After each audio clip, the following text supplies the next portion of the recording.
What's good? What's good? Blessing. Salute, man. Shout out to everybody tuning in. Truly grateful. Hope y'all having a blessed day. We pre-gaming right now, man. Y'all know later tonight, Spider-Man will be releasing at midnight. So we pre-gaming right now until that, that time come. I'm excited about it. You feel me? As you see, man, we got what 12 hours and 16 minutes. So like I said, midnight release. I'm excited, man. I'm excited, dog. It's gonna be my first time playing a Spider-Man game since I was a little boy. Grand Rising, what's good, my boy Straight? I ain't played a Spider-Man game since I was a kid, man. So my daughter, she played Spider-Man. She played the first one. And that's the thing though. My daughter, she been, you know what I'm saying? She been ahead of me with this game and stuff because she played Red Dead. Y'all know I want to play Red Dead. Never played Red Dead. My daughter beat the entire game. And she was on her way to beat it for a second time until I stopped. I'm like, come on now. You find you something else to do now. You ain't finna sit here and be riding this goddamn horse and playing cowboy and rodeo all night. But yeah, my daughter, she beat the game, man. So I will be getting Red Dead once we get everything situated with Spider-Man. It's a lot of games that I plan on getting. As you see, I've been buying games. Like I said last night, I'm thinking about deleting this game and getting my money back. I end up spending $70 on this. What's good, my G? Salute. He said top of the morning. Yes, sir. So, like I said, we pre-gaming right now. We finna do us a little, how I normally do it, man. But I'm trying to get back into my streaming stuff. Like I said, a lot of my motivation comes from giving game, but how I give game, I was using 2K to do it. So now I'm just finna come out and do my reaction stuff you know, how we used to do back in the days. We ain't done it like this in a while. Just sit and just chop it up and watch some of these reaction videos. But we gonna try it, man. We not giving up. You know, before I say I'm completely done with live streaming, I'm gonna take this route. Cause as you know, if I'm not playing 2K, I'm not live streaming. And if I'm not using 2K to get my message across, ain't no point in going live. So, you know, we trying to, you know, before I say I'm done with all this internet shit, I'm gonna try this route. And this is the route of being a multi-streamer, you know, trying different avenues, trying different platforms, trying different games out, and seeing if I like it enough to still be able to deliver my message. And one day I'm gonna be able to deliver the message without having a distraction. But right now, that just false hopes and dreams. And I like the distraction because, like I said last night, man, we not finna go crazy with all this real shit that's going on. But that's what today is about. Today is about real shit mixed in with some funny shit. Like I said, we pre-gaming until tonight. And plus, I got to get my Twitch check. You know, if I don't go live, I don't get my check. If I don't get my check, you know, I can't tell my woman, sit your motherfucking ass down. Because then you know how that go. You know, if your lady getting that money and you ain't getting that money, woo-wee. You know how that goes. So, yeah, I got to keep them checks coming from Twitch, from YouTube. You know what I'm saying? So, I got to go live. Because that's what I always tell y'all. You got to have multiple streams of income. And, you know, as my boy Scray, you know, your boy dropped the ball, Scray. You know I dropped the ball. You already know how that goes. So I cut off one of my main income and started pinching from my other side incomes. So hell no. You know what I'm saying? So I gotta make sure my main stream of income, I keep it going, and that's Twitch. Twitch the one that pay me the checks to run my household like I run it. You know, at the end of the day, I wear the pants around here, but if them checks stop coming from Twitch, you know, I might goddamn it not wear them pants anymore. So my lady, she coming in with the, you know, she look shit. My lady ain't got no. Hold on. Don't bring that ass over here. Okay? Come on through, cause y'all know. Yeah, She ain't got on no clothes. You know, she over here doing her thing, but you know, y'all ain't finna see that ass come through here. That, you know, you ain't got on no clothes. That truck that be driving. Okay, my bad. I'm all right. Listen. Anyway, like I was saying yeah. So we finna talk about a couple things, a couple stories, man. Like I said, tonight at midnight, we going live at 11 p.m. tonight. The game releases at 12, but we're gonna go live at 11. So without further ado, man, I got me some we eat some more sloppy Joe. That shit was so fire last night. I was about to go get some Five Guys. And my girl was like, she finna eat her some more of them sloppy Joe. And I'm like, well, you know, I'm gonna eat sloppy Joe too. So Five Guys be taking my goddamn money anyway. Five Guys is expensive, but I never thought about it because why? It was just, you know how as a man, dog, we buy what we want to buy. We don't give a fuck. As a man, bro, if I work for it, man, how the fuck I care if I spend my money on VC, 2K, Fortnite, Call of Duty, Five Guys, new shirts, new drawers, new shoes. But when you get a woman, dog, you start seeing things a little different. And she like, you know you finna spend $80, $50 to $80 at Five Guys because, you know, I got a house full of peoples. And I'm like, damn. She like, I can make that fucking sandwich. My lady can cook, but sometimes nigga want to go out and buy some Five Guys. You know what I'm saying? Oh, yeah, bro. I was just looking at one of his videos, man. I don't know how to say his name right. Yaki? Y-A-H-K-I. What that spell? Y-A-H-K-I. Yaki? I was just looking at one of his videos, bro. Yaki Awake. You sure that's his name? So you're not saying you correct. It could be different. Okay. They said that's right. Okay. See, I told you I gotta. See, I might be a dumb ass nigga, you know, when it comes to these books and shit. But I got somebody over here gonna make sure that shit, all that shit right. But see, my lady, she ain't that smart when it comes to the street shit. I put her on game. She ain't know nothing about how the world work. You know what I'm saying? I'm gonna be honest. My lady is intelligent, but she was dumb when it comes to this real knowledge. You know what I'm saying? She wasn't dumb, but she didn't know what the fuck was going on. Now my lady just found out the way. I don't know. I think we can say this to where we don't have to get our little baby them shots. Y'all following me? You know how you got to go to school, you got to have all them shots. Because of me, my lady has built up the endurance to handle this knowledge shit and to go research. So now my lady found the way that we don't have to get the baby them shots. If you know what I'm talking about, you know what I'm talking about. I don't know. I be saying a lot of shit on here, but I don't be knowing what I can say. I find out when they hit me with them violations, and then I be gone for about a week. Hey, that's the price of spreading the information that you spread. You can. I don't expect YouTube to let me run wild with the shit I'm saying, because you know why? They gotta protect their investment. If I come out, if everybody in the world allow you to speak the truth, then how do the people that fucking us get what they get? Who the dummies that gonna line up and take the vaccine if everybody come out here and let the truth be out? If everybody knew the truth about the COVID-19 and the internet let the information play out, the people that control the internet not finna let your motherfucking ass hear the truth about vaccines. So what they gonna do? They banned a whole lot of niggas. I was one of them. When COVID-19 first happened, I got banned for a week. A lot of famous people got banned for lifetime. They just not getting their fucking Twitters back. Motherfucker was banned forever, bruh.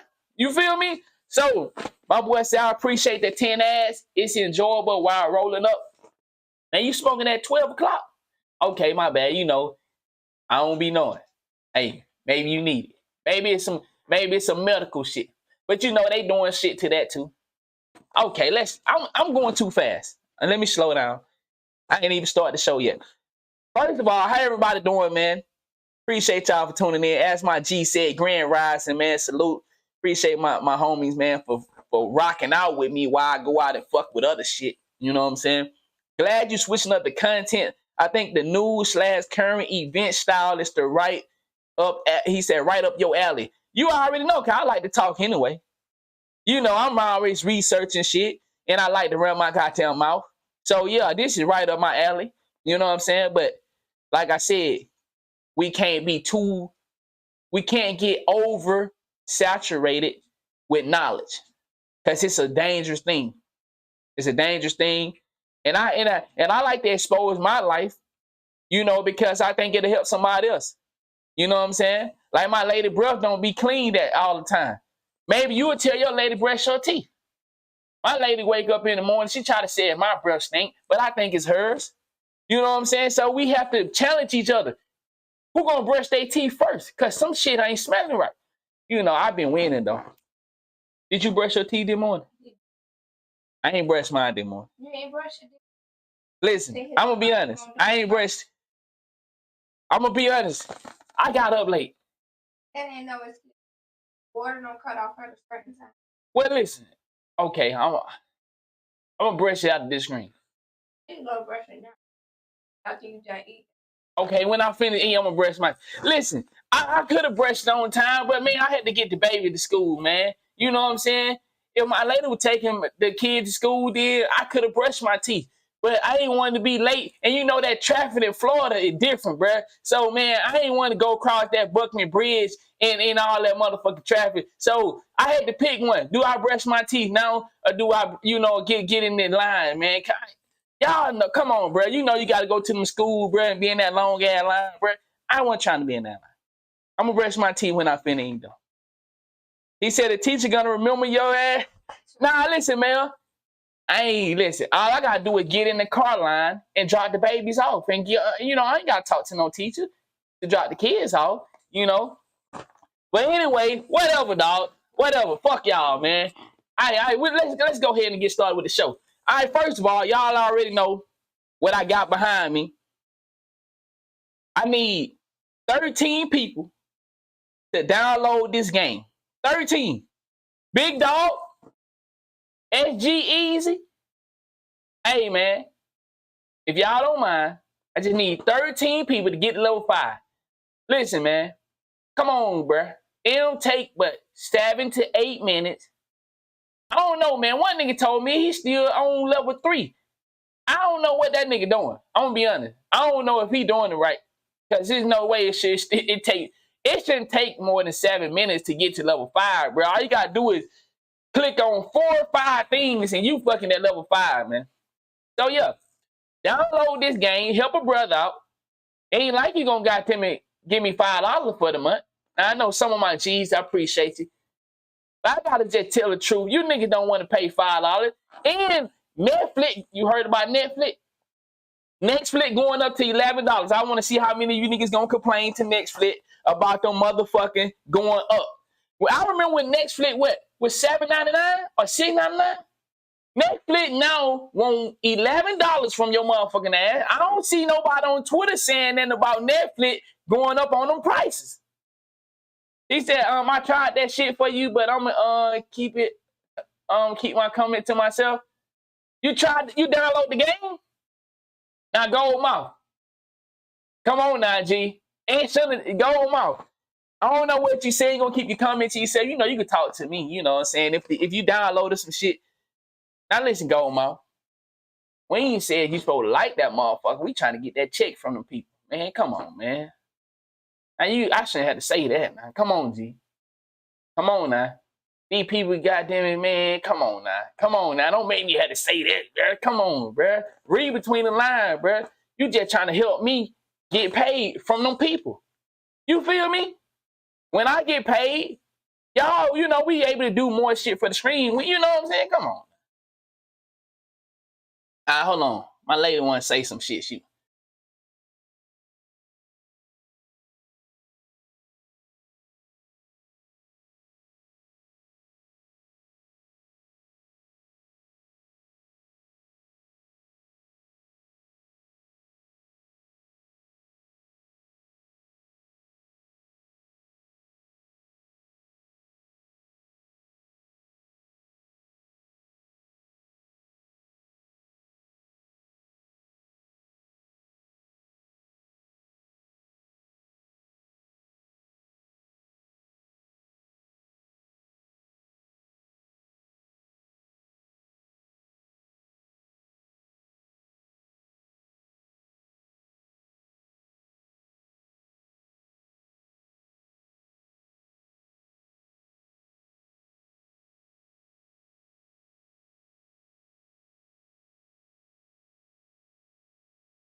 Hey guys, this is Alicia. It's been a while, but there have been quite a bit of things on my mind.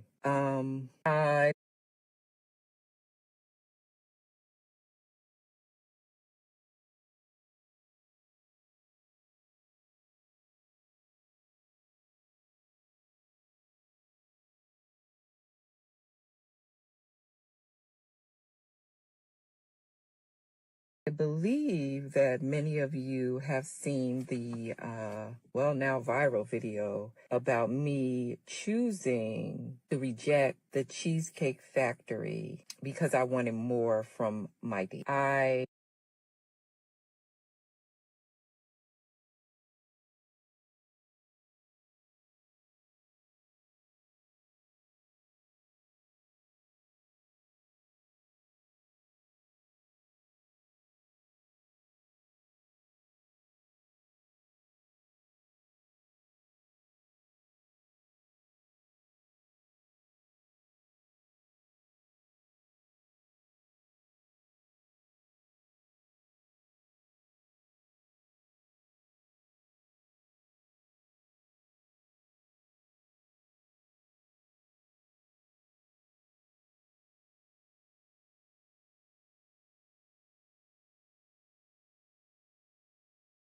Yes.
door for you? Look. You're recording me? Yeah. Yeah. This is the Cheesecake Factory. This is the Cheesecake Factory, y'all. What's the problem with that? This is a chain restaurant. Who takes someone that looks like this to a chain restaurant?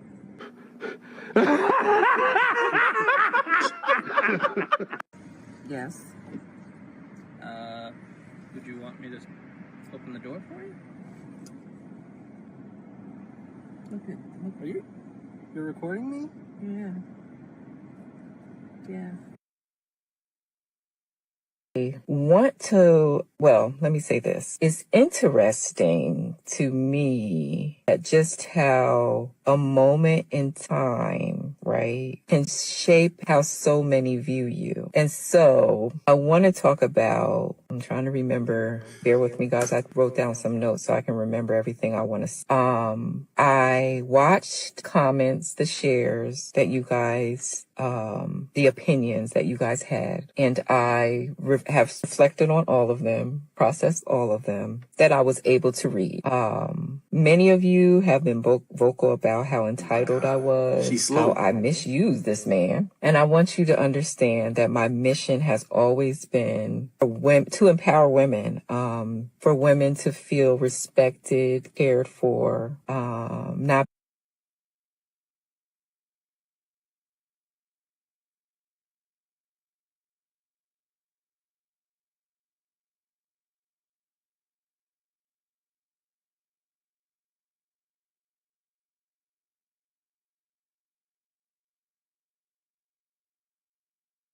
be misused, or abused. I've seen and heard many a horror story, men and women, not just women, men and women. And I wanted to make sure this was a topic that we brought attention to. Many of you interpreted within, interpretation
that I saw. I want you to understand that this was never about exposing or embarrassing anyone. The purpose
This is the Cheesecake Factory.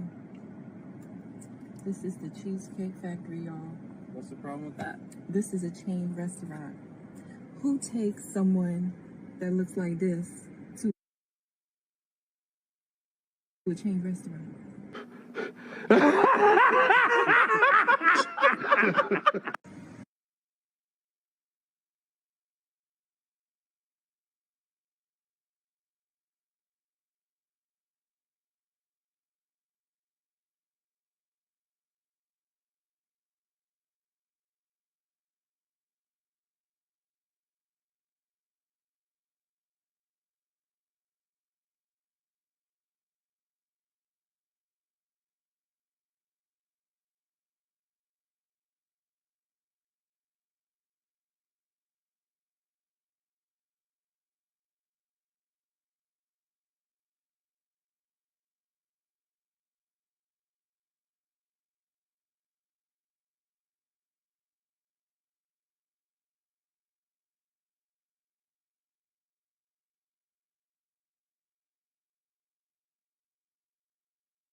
Hello there, this is Ron Wills coming back at you with yet another video. Don't chase a woman who doesn't want you. Now, as I've said recently in a recent video, I said, a lot of stuff I take for granted.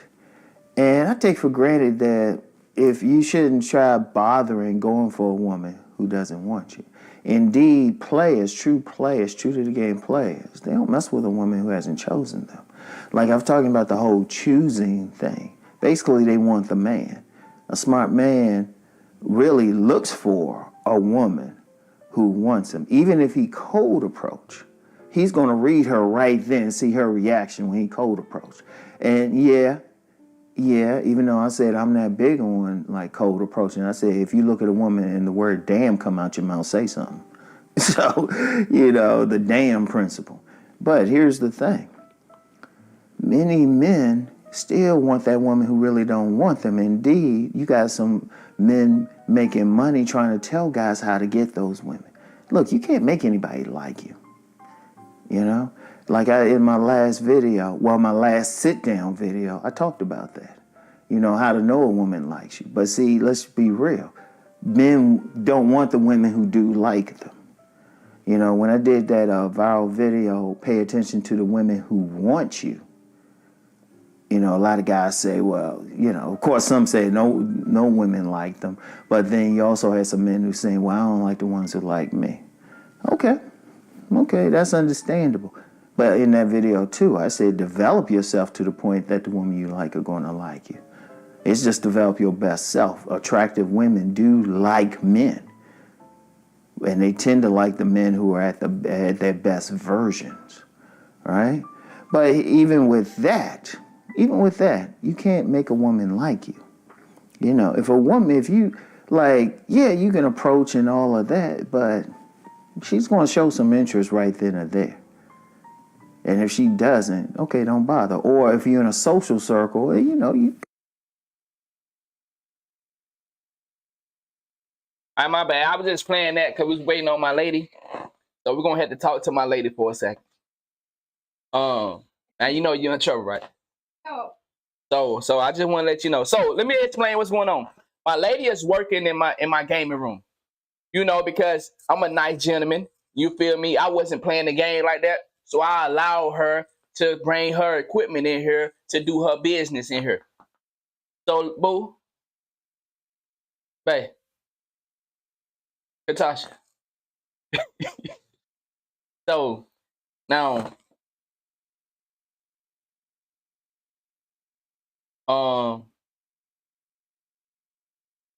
we're going to move this, right? We'll move it right now. Well, I don't want to move right now. I'm just saying, though, the weekend, we're going to move this. Cause I'm back in my bed. I'm back in the bed in the room right now. Can we coexist? If we can't coexist, then one of us got to move around. All right. So, with that being said, now let's get started with the show. I don't want to be mean to my lady, man, because she was in here. I just jumped in here. You know what I'm saying? I gave her the gaming room, but now that I want to come back and do my thing, I had to wait till she get out the phone. It ain't no big deal, but it's a big deal. All right, but we gonna figure it. We're gonna move that later on. Probably the weekend. We're gonna get some set up. All right. So the first video we got for today is this lady. You seen that lady, man? The lady with the Cheesecake Factory? Yeah, you did. You did. You seen her. So this lady right here, as I was showing you, now that I can speak on it, let's watch it together. Would you want me to open the door for you? See, this is why niggas be looking stupid, bro. There's nothing wrong with opening the door for a woman. I used to open the door for my lady, but she fucked that up. She fucked that off. You know what I'm saying? See, when you start to act like this, bro, when you start doing this for a woman who don't deserve it, you have to take things from your lady. It's the same way you do your, I'm not saying you treat your lady like you treat your kids, but it's just like how women take sex off the table when you're not doing what you're supposed to do, and they say, well, I ain't sucking your dick no more. When the lady feel like you're not holding your end down as the man, right, they want to take sex off the table. Like, for an example, when I get in trouble on some fuck shit, you know, when I do something that my lady don't like, she try to take sex off the table. But I don't be giving a fuck. But that was she try to hit me with, right? Okay. When my lady do something, I take sex off the table, and then I take talking to the motherfucker off the table. I take hanging out with her off the table. I don't do shit that she might like. Ain't no watching TV together. Ain't no hanging out. You know what I'm saying?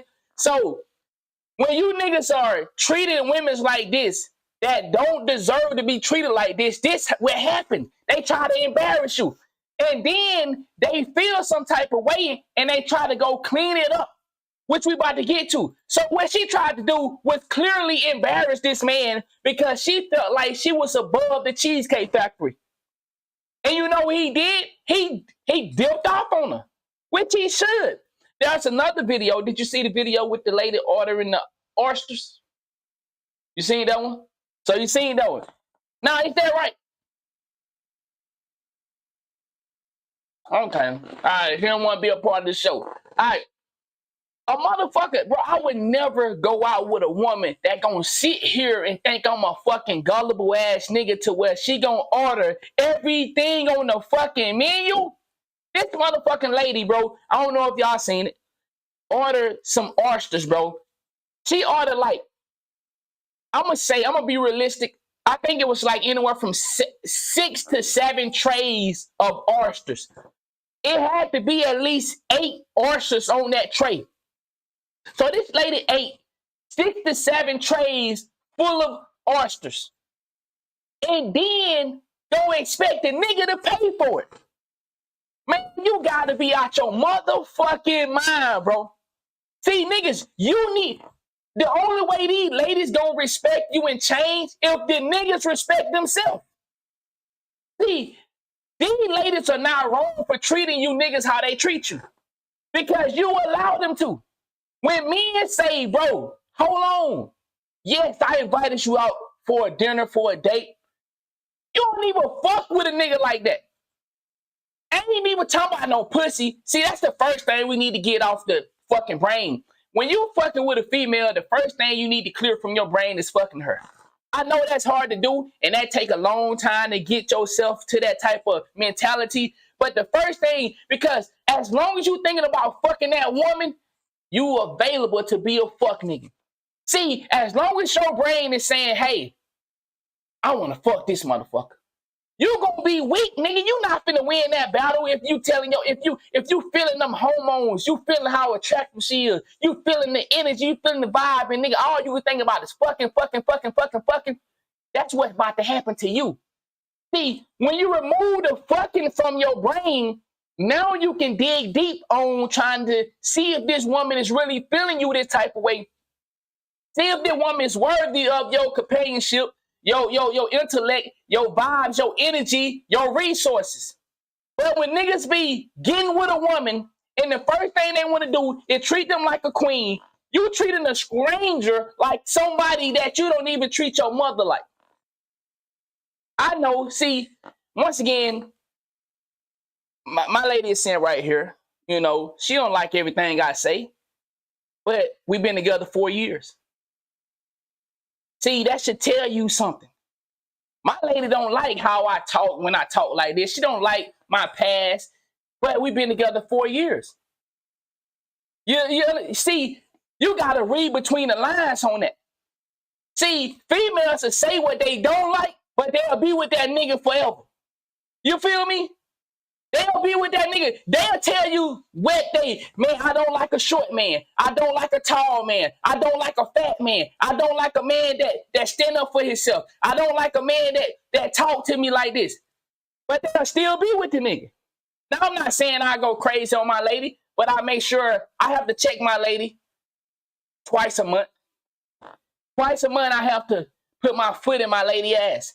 You know, And there are times when my lady have to put her foot in my ass because I fall off my wagon. See, the thing that we have when it comes to man versus woman, we have the new wave of the internet telling you niggas that a woman gonna do everything you say.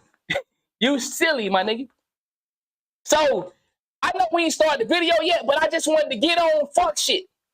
He already showing signs of being a fuck nigga, so that's why she treated him the way she treated him. The reason she told that nigga she ain't gonna eat no cheesecake, because he had already put her in the position of beyond where she actually at. With the right nigga, guess what she gonna eat? McDonald's. Because it's not nobody give a fuck about where you eat at. They only do that to niggas that they feel like it's a sucker. If I say we're gonna eat Five Guys, that's what the fuck we eat. If I say we eat ice cream, that's what the fuck we eat. If I say we eat Chick-fil-A, that's what we eat. If I say we eating Roof Crest, that's what we eating. But see, they treat niggas like this that they assume are suckers. Nothing wrong with opening up the door for your lady. Nothing wrong with treating a lady. My nigga, how you treated somebody like a royal princess and you just met them? That's a thing called respect. That's a thing called courtship. But there's no way you should be out here opening up your wallet for a motherfucking woman you just met. When me and my lady first met, I ain't spend no money like that. You know what I'm saying? And I ain't saying it disrespectfully, but my lady spent money to show me because I wanted to see, because I'm used to it. I'm used to females. See, I'm used to females being 50-50. And my lady off top showed me she was 50-50. My lady off top showed me that nigga, any dollar I get, she can have 50 cents of it. Because she showed me up front, nigga, I don't want what you got, nigga. I'm going to add with what you got. I fuck with you. I like you. And I want to see where it can go. That's how I had made her my number one. You know what I'm saying? So when my lady showed me what type of woman she was and I was ready to get out the game, when I met my lady, I was ready to get out the game. I was tired. You know what I'm saying? And I just wanted one woman. I know, some of you niggas don't believe that. You know what I'm saying? And my lady don't sometimes believe that. You feel me? But I'm content with my family. But niggas still be slipping on fuck shit because I'm a human. She a human. You know what I'm saying? And if she expect me to be perfect, she got the wrong nigga. You feel me? And ain't no nigga gonna be perfect. Niggas gonna fuck up. Females gonna fuck up. You know what I'm saying? Just all about how you handle the fuck ups. And if niggas really fucking up, but niggas making little small mistakes that we can work out. You know what I'm saying?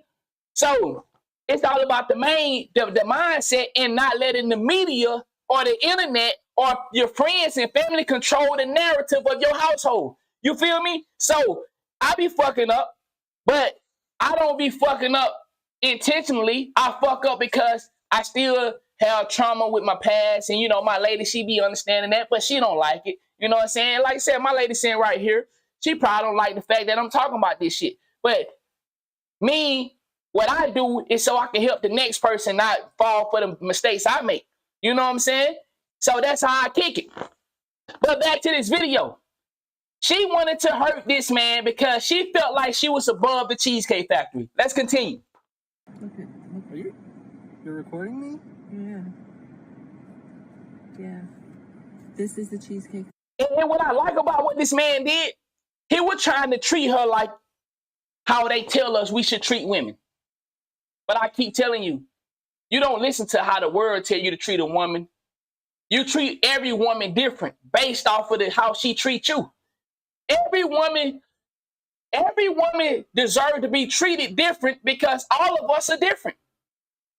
Like I said, and I keep it all the way funky. When I first met my lady, I was opening up the doors, but I realized that's not the type of shit that I need to do for her. You know what I'm saying? Because for one, she fucked off that type of shit with me. You know what I'm saying? But at the same time, see, I don't feel like some women want that type of, thing because they done seen it for so many times. Then all women may want it. But you don't have to do that, man. You know, every woman is different. You feel me? Every woman is different. Don't think because Anonymous treat his lady the way I treat her that you gonna treat your lady the way you. No, because nigga, if you came in the game as a weak nigga, you gonna leave the game as a weak nigga. If you came in the game, baby, let me put this coat on you. You can't change up, nigga. You can't come at your lady that you met giving flowers and then all of a sudden talking about, man, I ain't giving you no more flowers. Nah, nigga, you finna fuck up the balance. See, I came in as a real nigga to my lady. Hey, man, this is how I kick it. You fuck with me or you don't. I play video games. Some of you niggas are hide the fact that you play video games. Fuck you hiding for who you are. When you hide who you are, nigga, you already submitting to her.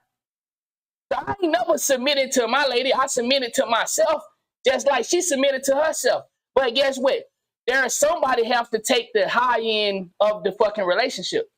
And that's going to be me. No matter what relationship I go to, I'm going to be fair. I'm not going to treat my lady the way the internet said treat her. If my lady don't cook for me, I'm slapping across the face or I'm calling her names. Or I'm saying, bitch, you supposed to submit to me. You supposed to listen to the man. That's the internet shit. The internet shit got boys thinking that they can control a fucking woman. The internet gonna get you niggas fucked over. They gonna get you treated bad. But I like what this man did though. She tried to play on him because he was a gentleman. He was a nice guy. And I love the fact that this nice guy, you know, hit her with, hey, we can talk about it. You want to sit here and embarrass me? But in the end, you're going to be the one fucking embarrassed. But you know what's so cold about the game? It's so many fuck niggas out here, dog. Let me show y'all how cold the game is. What this woman did was violation, right? But at the same time, she did what she did because she knows she can do it. You feel me? Because she know this a weak nigga. You know, she know he a sensitive nigga or she know that I could pull this on this type of nigga. Because he had, for her to do what she did, he had to already been doing stuff to give her this type of mindset to play this. To pull this move, he had to already been on this type of energy. She already seen it a while ago. Oh, yeah, I can. These females know when they fuck with, oh, yeah, I can get away with him. Oh, yeah, I can, yeah, I can do this and I can do that. They know who they can do it with. Because you can't hide who you are. You know what I'm saying? That's just like on the internet, I can say where I am, and then off the internet, my lady can be like, you. But guess what? I wouldn't be saying this shit right here if I was too concerned with what my lady gonna say about what I'm saying. You feel me? But yeah, I like that he stood up for himself. You know what I'm saying? But he had already showed her that they can't progress because she want him to be the weak, spineless man that she had figured him to be, but he finna show her otherwise. Factory. This is the Cheesecake Factory, y'all. What's the problem with that? This is a chain He said, what's the problem with the Cheesecake Factory? And a lot of people enjoy the Cheesecake Factory. restaurant. A chain restaurant. Take someone that looks like this to a chain restaurant. The cold part about this. Hey, guys. Now, look at this, y'all. This is how the game works. Look at the game now. Look at the game. Look at the game, y'all. He takes somebody that looked like this to a chain restaurant. Look like what? Somebody that got on makeup. Somebody that they done fixed themselves up. Which is all cool. But this is your costume. Now let's get over to the real you. You mean take somebody like you to, you look like you need to be at the Cheesecake Factory. He's seen past all this. He's seen past all the look like this. See, this is, I'm going out on a date. This is, oh shit, I'm fucked up. I might as well just come on, just go ahead on out there. Yeah. Keep it all the way 100, man. See, these women's gonna have you niggas thinking that this is what you getting. You only get it. See, once you get in deep, my nigga, you getting that every so often. You know what I'm saying? You're getting that every so often. This is what you're going to get majority of the time. That woman right there is one that you're going to be with 90% of the time. This woman right here is what you're going to be with 10% of the time. 10% of the time, she going to be fly as shit. 90% of the time, she's just going to be her regular self. And her regular self says Cheesecake Factory. Yeah, maybe on her dressed up day, but my nigga, we ain't finna pamper to your dressed up self. I'm going for the real you, Cheesecake hoe. No disrespect. This is Alicia. It's been a while, but there have been. She sound different. Come on, y'all peeping the game. She even sound different. Look, listen to this. Would you want me to open the door for you? Okay. You're recording me? Yeah. Embarrassment. That's what she was going for. But now that she got embarrassed, so now she's switching up her role. She's switching down to, see, look, y'all. She tried to play the high role and thought she would have the people on her side, right? She being sedity, she being look queen, look queen, princess, German queen. I don't want to eat at a chain restaurant. You gonna take somebody that looks like this to a chain restaurant? So now what she want to do is come down to the regular people. See, she tried to go up here. Come on, dog. Let's keep it a bean. This is the Cheesecake Factory. Come on, look, y'all. Hold on. Watch this. This is the Cheesecake Factory, y'all. Watch this. What's the problem with that? This is a chain restaurant. Hold on, show the You nigga. take someone that looks like this to a chain restaurant. Hold on, see, I want you to peep. You gotta peep the entire surrounding. All right, peep this. Peep this. So what he went for?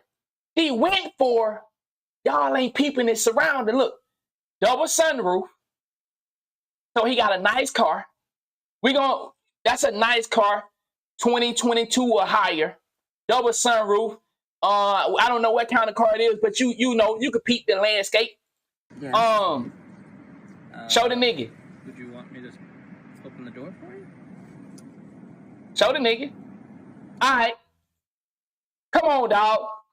She went for the bait. But she didn't know the bait was gamed up. She went for the bait. The double sunroof, nice car. He probably got a nice job. These type of niggas, let's keep it all the way funky. I used to be in the pimping game. These type of niggas are suckers. They mark. But this one wasn't a mark. Here was a nigga that he done got his phone. Well, he done got played enough to know, because I guarantee you, he done went through it. I ain't trying to, you know what I'm saying, just pinpoint the type of, you know, but I was out there long enough to know them type of niggas, they mark. You see them type of niggas right there, and you seen your girl, you push her. Get over there and talk to him. Nah, him right there, you don't talk to him. Most definitely, he loved black women. Oh yeah, most definitely. He done had a few of them.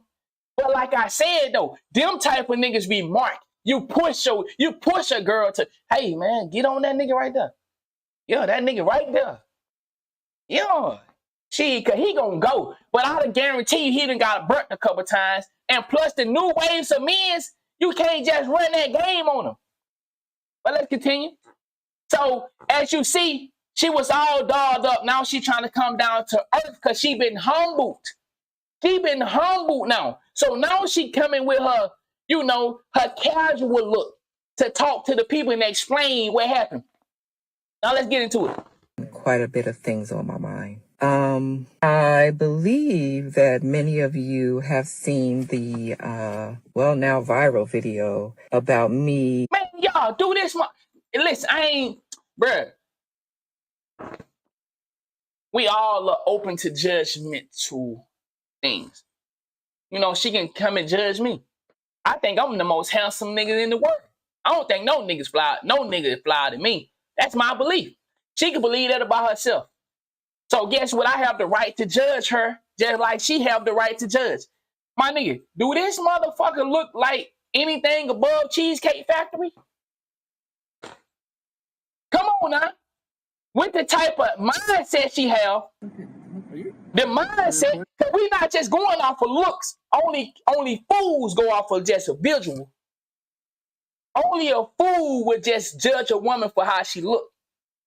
Only a non-gamed up nigga is searching for the most beautiful woman in the club. Only a non-gamed up nigga is searching for the most fabulous and gorgeous lady. Oh man, she's so gorgeous. Nigga, a nigga that been out there and understand life, you don't look for fucking looks. That's the fucking last thing on your fucking list. To be honest, it's close to the last if it's not the last.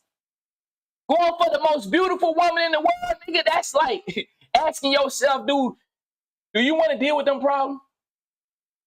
Hey, my boy said she ain't got no sunroof in her background no more. Hey, but let's continue. So like I said, this woman don't look like she above no Cheesecake Factory. Choosing to reject the Cheesecake Factory because I wanted more from Mikey. I want to, well, let me say this. It's interesting to me that just how a moment in time, right, can shape how so many view you. But you set that up. You volunteered for the world to view you. You went on live or whatever how you did it and recorded yourself downplaying a nigga for taking you to the Cheesecake Factory. He didn't do this to you. You did this to him and it backfired. You see how they play victim? This is victim. I'm playing victim card. This is the I want to embarrass you. Fuck, it backfired. Let me play victim. So I want to talk about, I'm trying to remember, bear with me guys, I wrote down some notes so I can remember everything I want to say. I watched comments, the shares that you guys, and just so I don't forget again, you know the bad thing about this? Man, Cheesecake Factory is the shit. Me and my lady been to the Cheesecake Factory probably like 3 times. Had a good time every time I went. You feel me? Actually, we got fucked up a couple times at the Cheesecake Factory, huh? Yeah. How many times we been to the Cheesecake Factory? How many times we been to the Cheesecake Factory? Couple times we got fucked up though, huh? Me and my lady have a good time at the Cheesecake Factory. And we spent some money at that motherfucker. You feel me? It wasn't cheap. You feel me? So, but like I was saying though, here's the part, y'all, that would make this game so cold. A bunch of niggas gonna get in her DM after seeing what type of woman she is. Seeing what type of woman she is. And there's nothing wrong with yo ladies.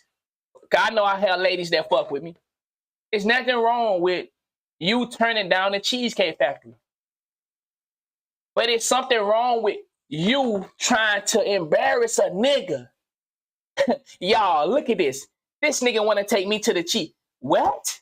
That's the part that's gonna get you done like you being done. Ain't nothing wrong with telling your G that trying to take you out. You know, I appreciate it. But between me and you, you know, I don't like the Cheesecake Factory. I feel like, you know, we can do a little better than you entitled to that. But what you not gonna do, you not gonna sit here and try to film a nigga and make a nigga look bad for taking you to the Cheesecake Factory like he on some fuck bum shit. Clearly he not no bum. Clearly he came to pick you up, or however y'all did it. He opening your door. He got the double sunroof. You know, clearly we know by what we see in the world, niggas like this probably got a nice job, get some money. So yeah, it's not like he a bum. That's what we can assume. He clearly not a bum. He picked her up in his car. You feel me? It's a lot of fucking females out here picking niggas up for the dates. Let's keep it real. So yeah, back to where we was talking about. The opinions that you guys had, and I have reflected on all of them, processed all of them that I was able to read. Many of you have been vocal about how entitled I was, how I misused this man, and I want you to understand that my mission has always been to empower women. What the fuck? Let's do that one more time. and that my mission has always been for women, to empower women. Why you fucking lying? Bitch, why you lying? You know, what's he lying? What the fuck do this video say anything about empowerment? Let's listen to this shit one more time just in case we slow. I know I'm a little slow. Slow. You feel me? I got my high school, I got my GED. I went to college. I was getting A's, but I'm still a little slow.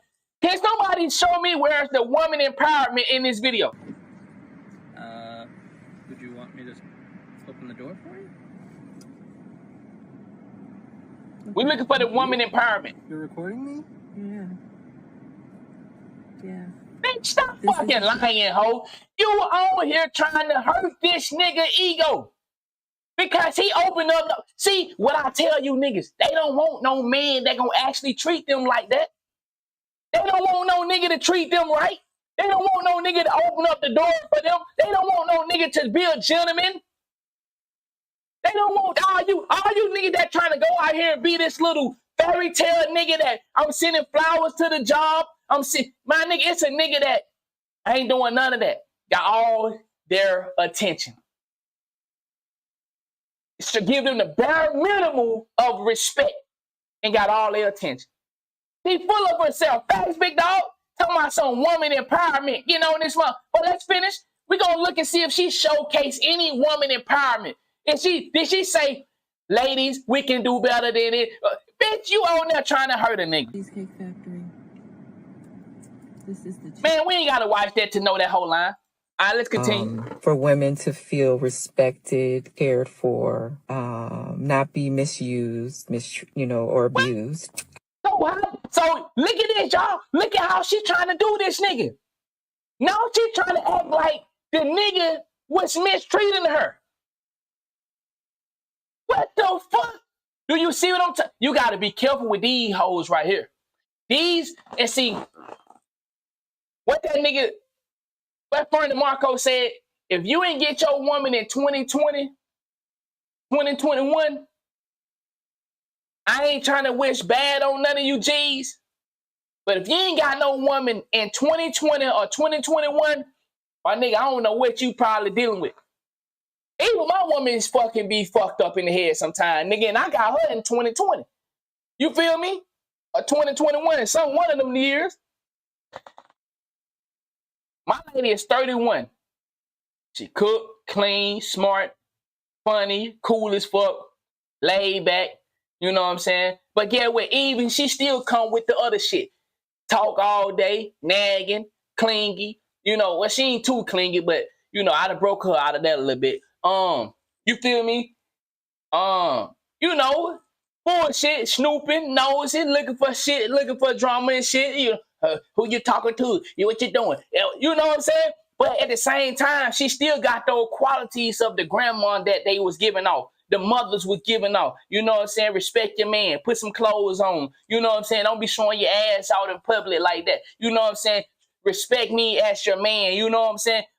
If I ain't got enough money, slide me the money underneath the table and help a G out. You feel me? I got one of those.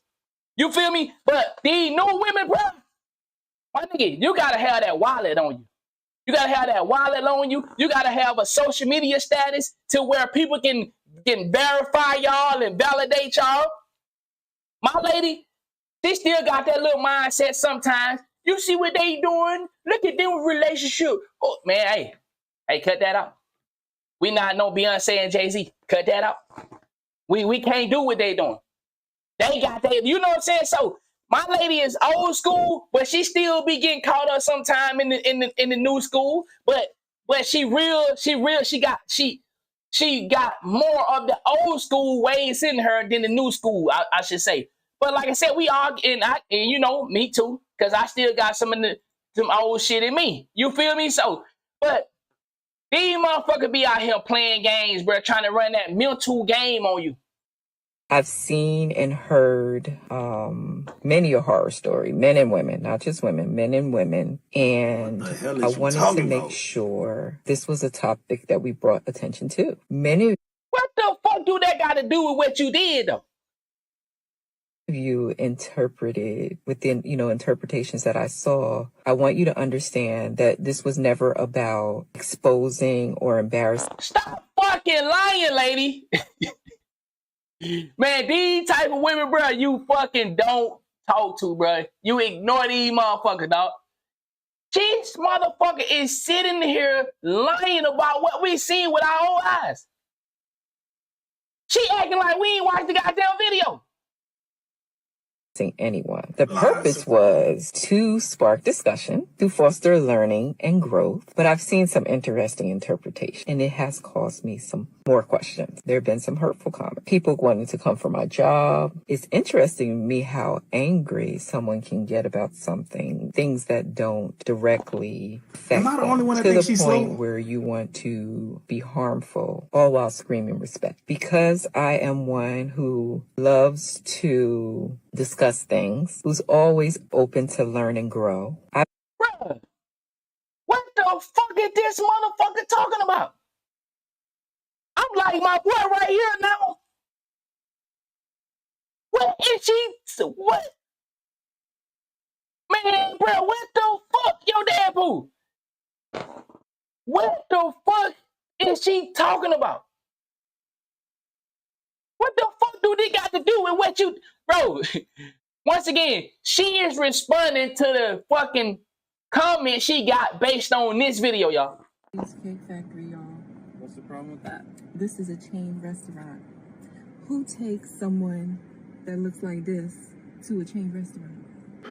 Now, what the fuck is what she's saying got to do with anything that she did in that video? I've decided to sit down for an exclusive interview with Kevin Wesley. You're going to get your opportunity to talk with me and Jay. See? You see what's going on? This is why I say, y'all, we still be suckers. This is why I say we still, see, niggas still giving her an exclusive interview, which means she's going to get more famous, right? For her doing some fuck shit, she about to get more clout from it, and more suckers gonna get in her DM. That's how this shit work, y'all. When you drop a chick and you say, man, I can't fuck with you. You disrespectful. You not loyal. You not trustworthy. I can't fuck with you. The next nigga saying, damn, that's a bad bitch, boy. You gonna let her go? That's how this shit goes, man. When you try to when you try to correct your woman on her fucking situations, like just say your lady be doing some fuck shit, right? And you try to get on her about her fuck shit. She'll go get the validation from another suck ass nigga because she don't want to listen to the shit that you saying, but in reality, you saying the right shit. So she'll go get fucked a couple times, then try to come back to you because she realized, damn, this man has structures. This man right here was really a man and was trying to tell me I can't just be bullshitting on my life. I gotta actually find something I like and can't be jumping from this and that. So she gonna go, she don't want to listen to you. She gonna go fuck off, get the pussy fucked on for a couple weeks. Niggas gonna dump her. She gonna try to run back to the man with structure. That's how they do it. So this world got so many weak ass niggas out here. You feel me? That they not gonna hold up the fucking discipline. But shout out to ladies. Because you know what ladies do? Yeah, that's some suck ass females, but a lot of times they are recognized and see, oh, that's why they be trying to hear your information on what happened with you and your last female. What happened with you and your... They want to know that so they can see and get to interpret how they gonna run they little game on you. It's still weak ass nigga. Did she run over and walk over? Well, shit, goddamn, I'm gonna see what I can get out of this bitch ass nigga too. But niggas, we do the opposite, bro. We'll still fuck that stank ass, fucked ass female, and you niggas will say, damn, that bitch look good though. You heard what she did. You niggas will get with a female. She told you the fuck shit she did to the last nigga, and you'll hold her accountable for it. Nah, I can't fuck with you. And now I do understand a woman to treat every man different. But if a lady telling you, yeah, I stole this, I shot him, I woo-woo this, and it just on some bullshit. It's not like she was protecting herself. She was trying to do some scheming, some conniving shit. You gotta hold her accountable. But see, we'll hold these women accountable. Same thing with baby mothers, baby father. As a female, if a nigga coming to you and he don't take care of none of his kids, what? He able to get you pregnant, but he don't take care of none of his other kids? You ain't hold that nigga accountable for my niggas. You fucking with females that put themselves in a position to where they don't deal with none of their kids. And I know this is a sensitive subject. There's different variables to this, but I'm talking about the ones that just gave their kids up to adoption or don't want to be in their kids' life, but then they trying to get with you and want you to get them pregnant. You gonna get that motherfucker pregnant. You fucking that girl raw, nigga. She don't even handle response. She out with you. Her kids ain't even in her custody. She don't handle her responsibility. I know that's a sensitive subject, but nigga, that's real shit though. We don't hold these people accountable. How the fuck is she worthy of your cum, your semen, your dick, your time, your pleasure, your money, your resources? Once again, I say the same thing for my ladies. How you fucking with a nigga's not handling his shit? How you fucking with a nigga that not handling? Now, if y'all coming to some, now I understand when you in a relationship and y'all two bumping heads and y'all hit some roadblocks. I ain't talking about that. I'm talking about when you going out here dating and you started to get this information from this man or get this information from this woman. We have to hold these people accountable. You can't be saying, damn, I'm horny, I want to fuck. See, that's what I keep saying. We have to get rid of those urges of sex. If you can get rid of those urges of sex, you can pick you a quality woman. If you can get rid of those urges of sex, you can pick you a quality woman. But you know why we can't pick a quality woman? Because we using our eyes to pick our woman. We ain't using fucking our 5 senses. We ain't using how long, if I be with this woman for 5 years, what kind of woman can this woman be? You niggas just looking at, damn, look at them titties. Look at that ass. Look at them thighs. Look at them lips. Oh, look how she walk. Look how, ooh, wee. My nigga. We remember when that dude recently was dating a porn star. She was calling him nigger. Everybody on the internet thought he was doing something. He was with a snow bunny porn star, and they was able to make porn. What? What? Niggas be giving him, man, that nigga right there got him one, boy. He got a snow bunny, and she, like, they fucking and shit. Woo. Behind closed door, what she was doing. Did she kill him, if I'm not mistaken? Yo, you remember that story? Where that dude was dating this porn star, and she was calling him nigger and stuff and stabbing him? I don't know. I don't want to say she killed him, but I know it was some real serious. I don't know if she killed him or not. But this story was what, by a year old? If you do your homework, you know what I'm talking about. But I'm saying, though, she killed them. My nigga just verified for me. She ended up killing dude. And everybody thought dude was winning. Because he had a snow bunny that he can do porn with. But behind closed doors, she was abusing this nigga. Yep, they said she killed him. You see what I'm saying, bro? When niggas picking females with their eyes. But see, we ain't never been taught how to pick a quality woman. You feel me? We don't be knowing. We be thinking that if I got a bad bitch, I'm winning. Nigga, no. My lady don't like when I say this, but I keep it 100% facts. My lady is a 7 in looks. She a 10 in a mother. She a 10 in intelligent. You know, books. I had to put her on that life shit. You know what I'm saying? So she about a 9 right now. She knows shit that I don't be knowing about life. She be coming to me. You heard about this story? Yeah, they trying to. I be like, look at this motherfucker. You know what I'm saying? But you judge a motherfucker in different categories. Like I said, my lady don't like when I break her down in different categories. And I say, you can't tell them people you don't look at. Man, listen, fuck what? Look, you look good to me. You know what I'm saying? And your looks is not the only thing I'm judging. I'm judging your characteristics. I'm judging how you raising our kids. I'm judging how you being a mother. I'm judging how you in that kitchen cooking. I'm judging how you cleaning. You feel me? So overall, my lady is a 9.9. You know what I'm saying? When I round that shit to a 10. You feel me? My lady don't go nowhere like that. My lady don't be hanging out at the club. My lady don't smoke. I be trying to get a high. You know, I get a high every now and then. but she don't really be fucking with it. You feel me? And I'm not no person. I don't smoke, but you know, I be putting on the edibles. You know what I'm saying? Make her turn to a little monster. You know what I'm saying? Sometimes I make her turn to a little monster. You feel me? But overall, my lady, you know what I'm saying? She nag just like any other woman. You feel me? She go through my phone just like any other woman. You know what I'm saying? She accuse me just like any other woman. But the shit that she do that make her a 10 is because she got other things that a lot of these women don't got these days, especially in our age group.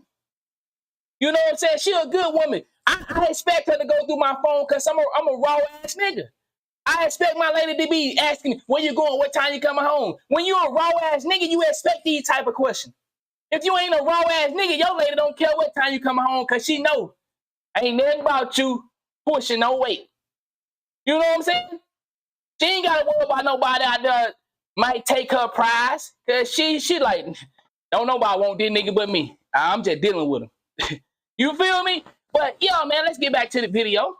But like I said, though, that's one of the issues we have in our culture, y'all. Our father didn't tell her. And my father never told me how to pick a woman. You know why? Because the hood told me you need a bad bitch. And what is a bad bitch? Somebody that look good. As long as she look good, we don't give a fuck that she don't respect us. If a nigga come over here and greet my lady in front of me, and my lady acknowledge that nigga before he acknowledge me, then I gotta get rid of her. But see, my lady ain't never showed me no shit like that. Ain't no nigga gonna be talking to my lady and then say hey to me. What? These new females, boy, they be running. I seen a motherfucking woman run a full conversation with a nigga and ain't introduced her man yet. I said, God damn, that nigga over there getting fucked on like that. A bit more, and we're just going to have a dialogue. I mean, so 8 p.m. Eastern Standard Time. Tune in to Kevin Wesley's platform on YouTube and. See what I'm saying? She wasn't held accountable for her actions. A suck ass nigga. After she did this whole shit. After she did this whole shit, a suck ass nigga picked up to still give her the clout.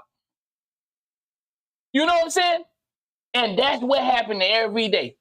When a woman is being disrespectful to your principles and to how you move as a man, now I'm not saying if you're trying to force a woman to do some shit that against her will, if you out there trying to abuse her and shit like that, mentally and physically, you know what I'm saying?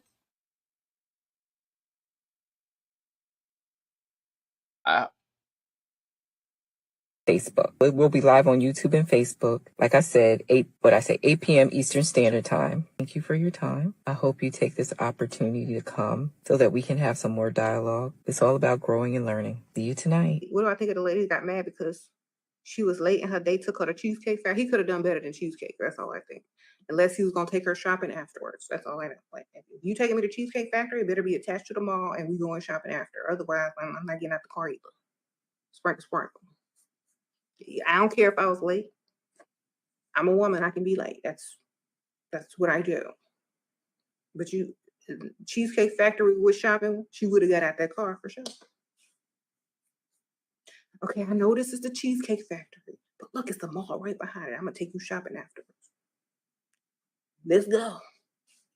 That's all he had to do. That's all he had to do. That's it.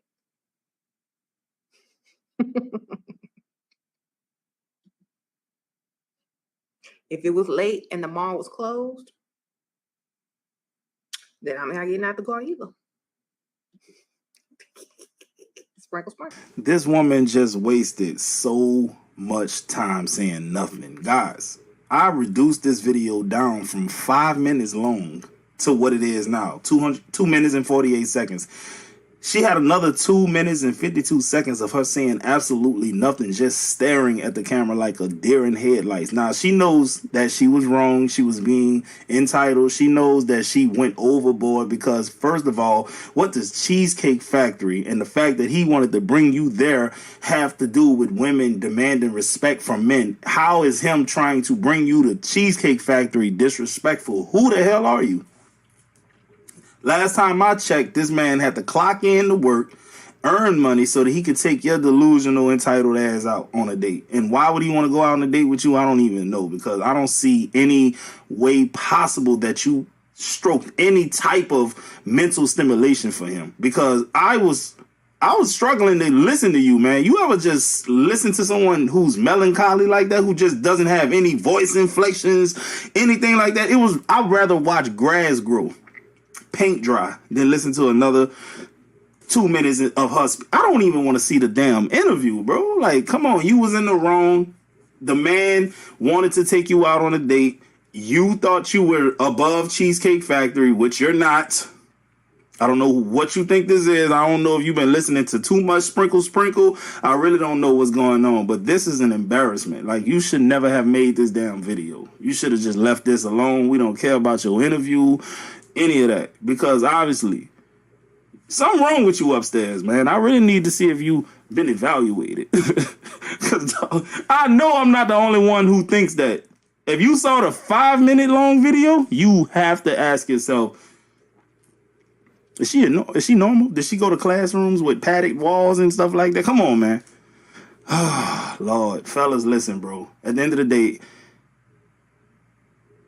you don't have to bring no one anywhere if you don't want to. Just don't date them. Find a reasonable woman, or just don't date these delusional ones. It's really that simple, bro. You 18 dating a 60-year-old, I don't agree with that, India Gorgeous. I do not support an 18-year-old princess dating a 60-year-old man. I don't like it. If you get pregnant by a man over 50 years old, if you get pregnant by a man over 50, the baby will come out already 50 years old. Are you listening to me? If you have a baby with a senior citizen, your baby will come out a senior citizen. His head will be bald. His eyes will already be big. He will have bags under his eyes. Some of his teeth will never grow. He will be coming out asking for a black and mild. That baby will come out asking for a shot of Hennessy. Don't have babies with men over 50. The sperm is old and damaged. The sperm is drunk. The sperm is tired. The sperm is lazy. Why would you have a Viagra baby? Why do you want Viagra children? You know, on one foot, I'm like, yo, high value man, you get older, you make more money, you have access to more resources. Younger women want older men who are more refined, aged, and have resources, right? But at the same time, I have daughters, and I know damn sure she better not ever bring no 60, 50-year-old man up in my vicinity when she's 18, 19, 20 years old. I'm not going for it, right? It's just not how I'm rocking.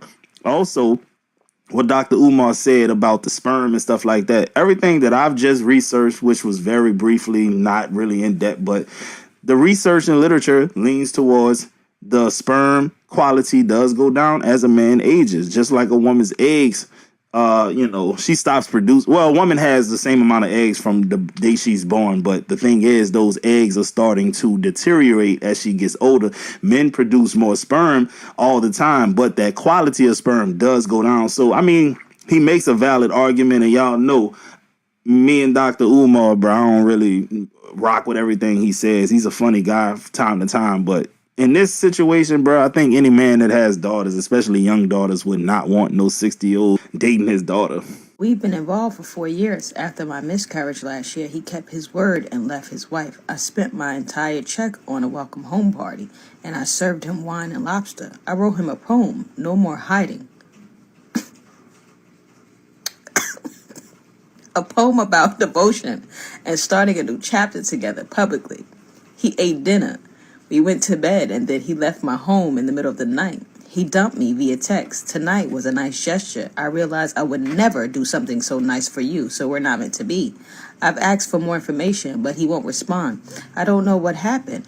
I'd like another chance. How to get him back? Advice? He said he don't want to be with you, sis. Are you not reading the text clearly? He said he would never do the nice gesture you did for him. He don't want to be with you, sis. He's going back to his wife. Y'all pissing me off this week. The ladies is pissing me off this week with the bullshit.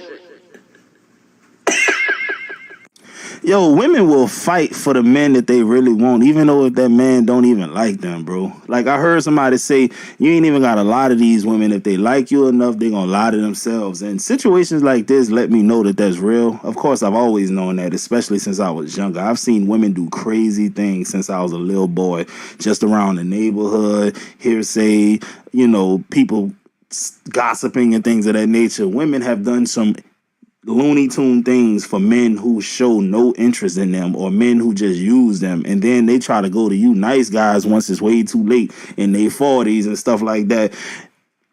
Been drugged through the mud they whole teenage years, 20s, 30s, even 40s, and now they want a good man. I promise you, bro, I've seen all of that, dog. All I'm gonna say is just stay clear of these damaged goods women, bro. I'm sorry. I cannot encourage any of y'all to try to be Captain Save-A.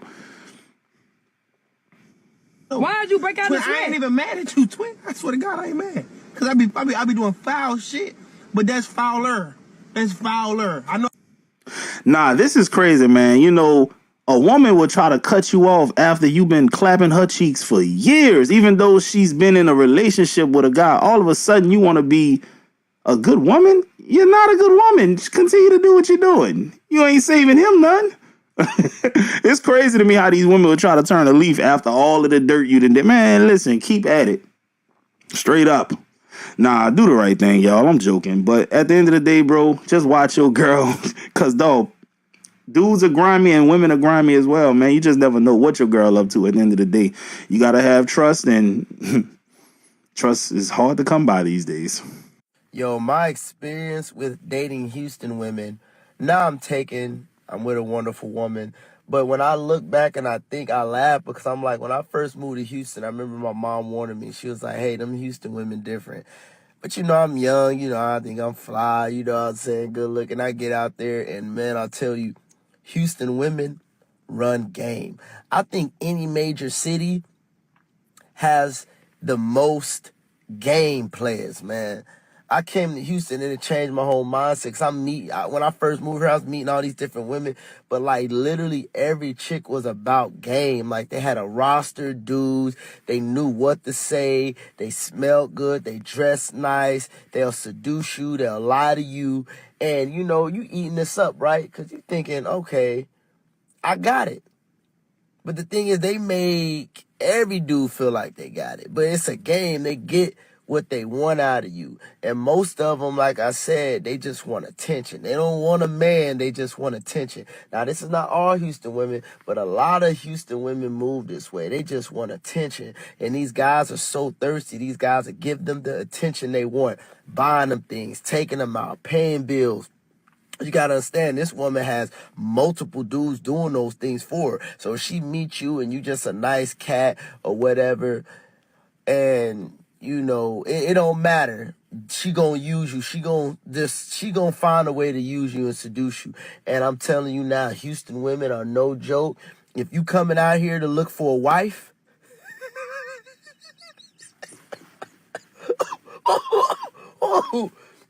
oh my God, you better go somewhere else, man.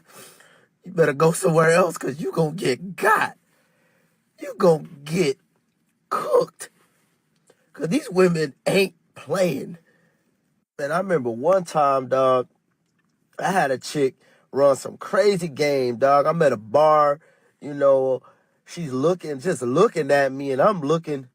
I look back, boom. Next thing you know, we talking, we bobbing, we drinking, and then she gave me a number. She telling me everything I want to hear, and then I walk off, and I go with my boys, and I about 30 minutes later, I look up, and this tall dude with all these chains on, she all hugged up on him. She look at me, and she like winks. I'm like, hold up, wait a second. Ain't no shame in her game, dog. She with a whole nother dude looking at me, winking like, what's good with you? Like, I'll be over there in a minute. And I was just like, yo, this is crazy. But these women, they really have so many different dudes, bro. And they don't really, this is their game. This is how they make a living, bro. They just live off of dudes. Like, literally. And the thing is, they be making money, but nigga, they live off of They got 2 jobs. Day job and playing dudes. Two jobs. Not 2 chains, 2 jobs. Easy work. And they good at it too. Real good at it. I'm telling you, man, I done been in situations. I'm gonna be honest, man. This one chick was so good at game, dog. She gave me the whole spiel on my dude. You know, he doing this, he ain't doing this. Long story short, I'm at a crib. I'm in my drawers. I'm in the bed. I walk in. The dude stuff all up in the apartment. And I'm like, yo, this is crazy. What I found out later, she finessed me. She was still with the dude. She just wanted me. And I'm in my drawers looking goofy in her bed. And she'd stay with a whole dude. Stuff like that. Dude to this day probably still don't know about it. And I'm just like, yo, that's crazy. Just running pure game. Pure game. That's why I'm so thankful I'm out the streets, bro, because it's dangerous out there, bro. People lie. They don't tell the truth.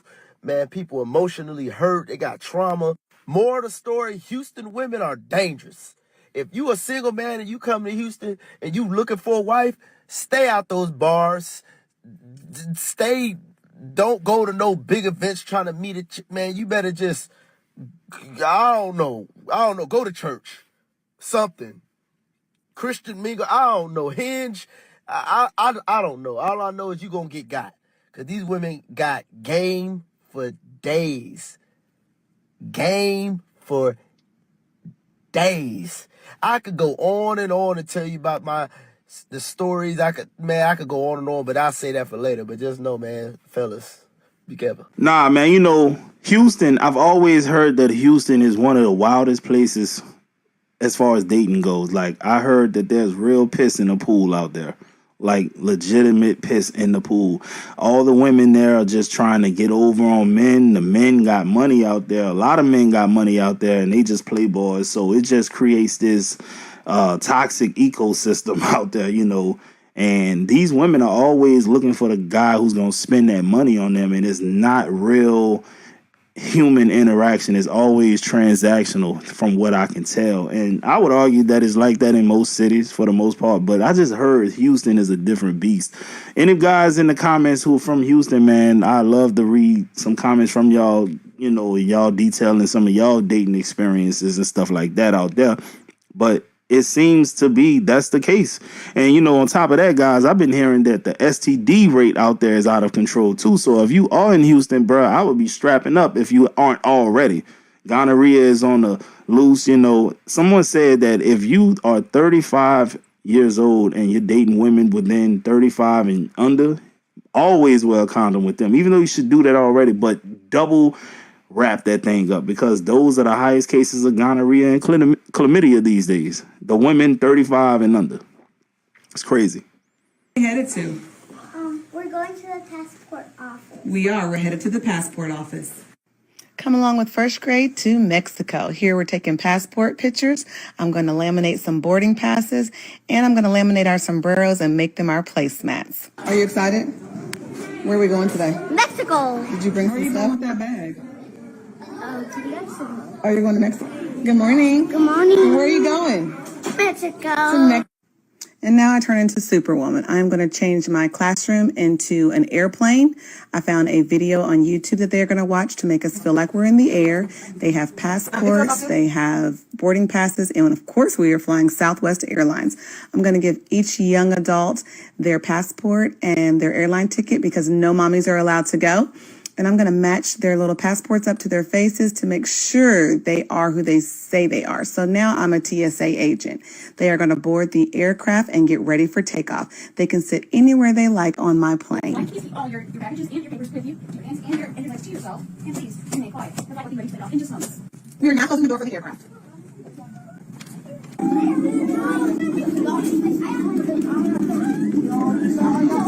Hello. I have a Capri Sun, apple juice, Capri Sun, and I have Q-tips.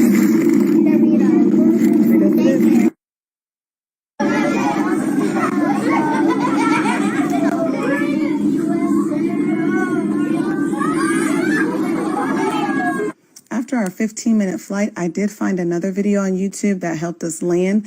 The plane landed, and I was excited about how intrigued they were for the landing. And apparently we had a rough landing if you watch my friend right here.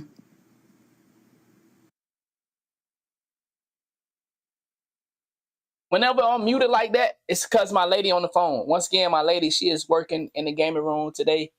So whenever I don't talk like for a long period of time and I'm doing like this, it's because my lady on the phone. First of all, I want to say, don't be a bitch ass nigga, dog. Don't be a weak man. Women are followers by nature. By nature, they're followers. When you hear men talking like, and see, I fuck with Brody. That boy Will, and you know what I'm saying? I fuck with his content. But a lot of these dudes, all they do is complain about where the female is and where she ain't. They never say to themselves, where am I? The woman is a reflection of you. And most of these niggas, the reason they get gang red on them because of who they are. Please accept that first. Before you say this woman is a fuck bitch, she ran games, she a cheater. Before you say that, make sure you check your boxes on who you are. Because a lot of dudes be complaining about what a woman is, and they never say to themselves, what am I? Am I a leader? Am I a role model? Can I influence this woman enough to where she want to live her life with me for 5 to 10 years? Can I put enough of that, who I am, onto her? Or is she putting who she are onto you? Is she running game on you? And see what I said. When niggas are thirsty, when niggas don't know themselves, don't have no foundation on who they are, that's how you get ran over by women. When you ain't never experienced with a woman, you ain't never had a conversation, you ain't never go talk to a woman. It's just like when dudes see very attractive women, what do most men do? They don't say nothing to her. They just look at her. You are already showcasing how much of a bitch nigga you are. You got niggas that be seeing fly-ass females, but wait till they get home to look who the girl up, to look her up, and then message her on the internet. You know how many niggas doing that? You know how many dudes are seeing females at school and not saying nothing to them at school, but to get online and hit them up on Facebook, Instagram, Twitter, Snapchat. Damn, man, I seen you at school. You were looking so good. You already showed you a weak nigga. So that's what the case is of a lot of this. A lot of time we hear dudes talking, they're talking from a weak male perspective. And a weak male perspective is a man being influenced by a woman. A woman can give you game. A woman can help you lead the ship. You know what I'm saying? But when a woman is influencing your life, you already failed a relationship. When she influencing you enough to where everything you do is off of her drum sets, it's off of her beat, you already failed. You don't have no identity. The identity is hers. You just riding along with the ship. But you don't have no. So the reason I was saying thumb down, the nigga was just talking because they was speaking from a weak male perspective. Women in Houston are the same women in Mississippi, are the same women in South Carolina, are the same women in North Carolina, are the same women in Tennessee, are the same women in California. You know why? Because of social media, because of the internet. It's called collective conscious. I wanted to respond to something I couldn't respond to because my lady was working. Where is you, Brody? He said, my boy Turbo, salute, shout out to everybody tuning in. He said it's always women who did not grow up with their fathers who act like this. Wrong, big dog. Wrong. Women who have fathers, women who don't have fathers, they all gonna act like this because of one thing, collective conscious. The world is painting a picture for how women should act. The world is telling women that if you don't have the bag, you ain't shit. I can't say what I can say what I want to say. Why I can't say it? Collective conscious is why most women adapt to the same line of understanding. If your woman is following social media down to the T, then 9 times out of 10, her mindset is going to be of the social media. Your surrounding make you the person you are. Your surrounding help mold who you are. But eventually you can change and take control of your surrounding. How many of us used to be something that we are not today? Hello. Don't make excuses. You can't make excuses for why you can say, this is used to be my condition because I was in the hood. And I was, Anonymous 2K TV is a perfect example. I used to have a hood mentality. But then I started to understand that that mentality won't get me to where I want to be. The women's in New York are the women's in Utah. See, you don't understand what this shit is. See, when niggas talk like that, you don't get it. The women's in New York are the women's in Utah. What make you think go look up collective conscious. Look that up. And then you tell me if you still feel that way. There are peoples in Florida that act like women's in New York. There are women in New York that act like women's in Mississippi. It's called collective conscious. Go look that word up and then look at the word around you. Why do kids do things that they do based off of the internet, social media? Why do kids run out here? I don't want to go this deep, but let's do it. We're going to go there. Why is so many people waving up the flag, I'm gay? Do you think because they actually gay or because of the collective conscious that the world is pushing? The world is pushing a certain type of woman. The world is pushing a certain type of man through mainstream media. How many of y'all are connected to mainstream media that feel like you got to work out? How many men in here feel like you can't get a woman if you don't work out? Where did that mindset come from? That came from the internet. I got homeboys that are fat and still get girls. But a lot of dudes would feel like they can't get no girl unless they go to the gym. There's a lot of women, man, come on, bro. Use your brain. Why is women getting butt surgery? Come on. Is that because the women in New York, the only ones want butt surgeries? Or the women in Utah only want butt surgery? Or the women in, why are women in mass numbers all over the world are getting butt surgery? Collective conscious, because it's been pushed onto women that if they don't have this type of ass, they won't be viewed and chosen. There are women that are good women with no ass get passed by every day because they have not been chosen for the type of woman that a man will want. In our brain, let's keep it real. Let's keep it real. How many of us want a girl with no ass? How many of us know women with no ass and tell me how good of a woman they are? How many of us don't want no fat ass girl and tell me how good them fat ass girl treat you? The girl that they prioritize in the media is the one that dogs you out, treat you like a fucking mutt. But at the same time, she do that to niggas who that don't have no identity. So collective conscious is the reason you're seeing people mimic certain activities in this world. This is why I get on to my lady about too much social media. My lady, like I said, and I don't put my lady on no pedestal, but my lady is not a big social media person. But if she was, she probably wouldn't be my lady because of the shit that I done to her. Probably would say, she gotta leave me. Or, you know what I'm saying? Because I done fucked up. You know what I'm saying? And that's just being honest. I'm not saying I fucked up crazy, but I done fucked up. You know, if my lady was programmed by the media, she wouldn't be with me.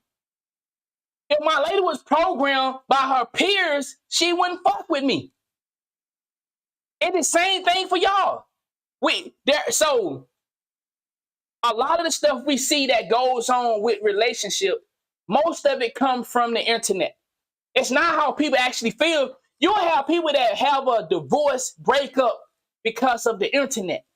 But in their home, they be happy as fuck. But once people find out how they live in their life, everybody gonna have their input. So now these people feel like, damn, man, they know our business.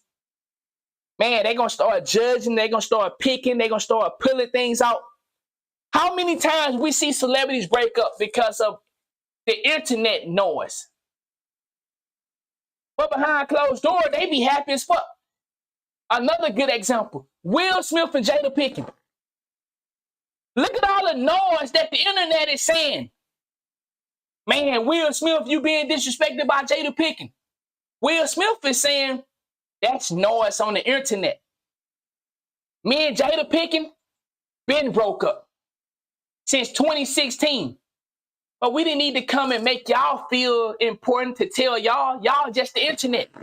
Y'all don't really care about us. As long as I'm doing a good job in these movies, who the fuck are y'all? Me and Jada Pinkett has been split since 2016, but we still together for our family. See, that's a whole nother subject that niggas don't even talk about. Why they don't talk about that? Why they don't talk about how that black man and that black woman chose to keep their household together? See, y'all don't want to talk for real. They don't talk about how that black man and that black woman is still together in spite of what the internet is saying. They still have a family value, and that's we gonna look like a family and we gonna stick by each other's side. Will Smith said, that's my best friend, and I got her back. So she playing on suck-ass niggas on the internet. Oh, man, what is she doing to Will Smith? Selling her fucking book. Will Smith like, do your thing. Because they get it. It's the internet. Why the fuck should we really care about what they think about us? If they gonna buy your book, okay, keep selling them those little punchlines, and these niggas gonna eat it up. See, people rank game on the dummies. And it's a lot of dummies on the internet that'll fall. The same thing we just said about the lady, how suck-ass niggas gonna give her a chance after she fucked up and disrespected that man like that. Suck-ass niggas still gonna be in her DM. I'll take you to a better restaurant. Because that's what suckers do. See, suckers always fall for the okie doke. Suckers always fall for the Mission Impossible, the internet lifestyle. Hopefully, the reason I had to go so long right there because, man, I was tired of listening to this video, but my lady was on the phone, so I couldn't really get off it. All right, let's move forward with our other shit, man. Now, I just wanted to open y'all up with that video. Now we're finna get into some of this real shit. Let's get it. So how does facial recognition work, right? I just wanted to open y'all up. Many of the smartphones today have a 3D camera in the front. And what happens is that 3D camera has a little bit of a laser or an LED invisible projector that projects a dot pattern on your face or some sort of other pattern. And then that pattern gets uniquely distorted for every person's face. And then there's an invisible light camera that picks up that distortion and then is able to identify key points on your face and uniquely identify that, this is Aman or this is Maria. So that's how facial recognition works. And it's been sold to us as a benefit because it's very convenient. I don't have to punch in a 4 or 6 digit code into my phone every time I want to use it, right? Yes. So that's how facial recognition was introduced to the world. Many of these so-called technological advancements have been introduced under the guise of convenience, but what they're actually leading to is, as you said, a digital prison. That's right. And so... hold on. Let me respond to this right quick. We on this real shit now, Turbo, but I'm going to respond to that. So do you think the father can teach their daughter morals so they know their self-worth and don't come to follow everybody else? I'm a great father. At least I think I'm a great father. Guess what? I'm not the only teacher in my daughter's life. Understand what I'm saying? School teach my daughter. Her friends gonna teach her. Church gonna teach her. Religion gonna teach her. Who else?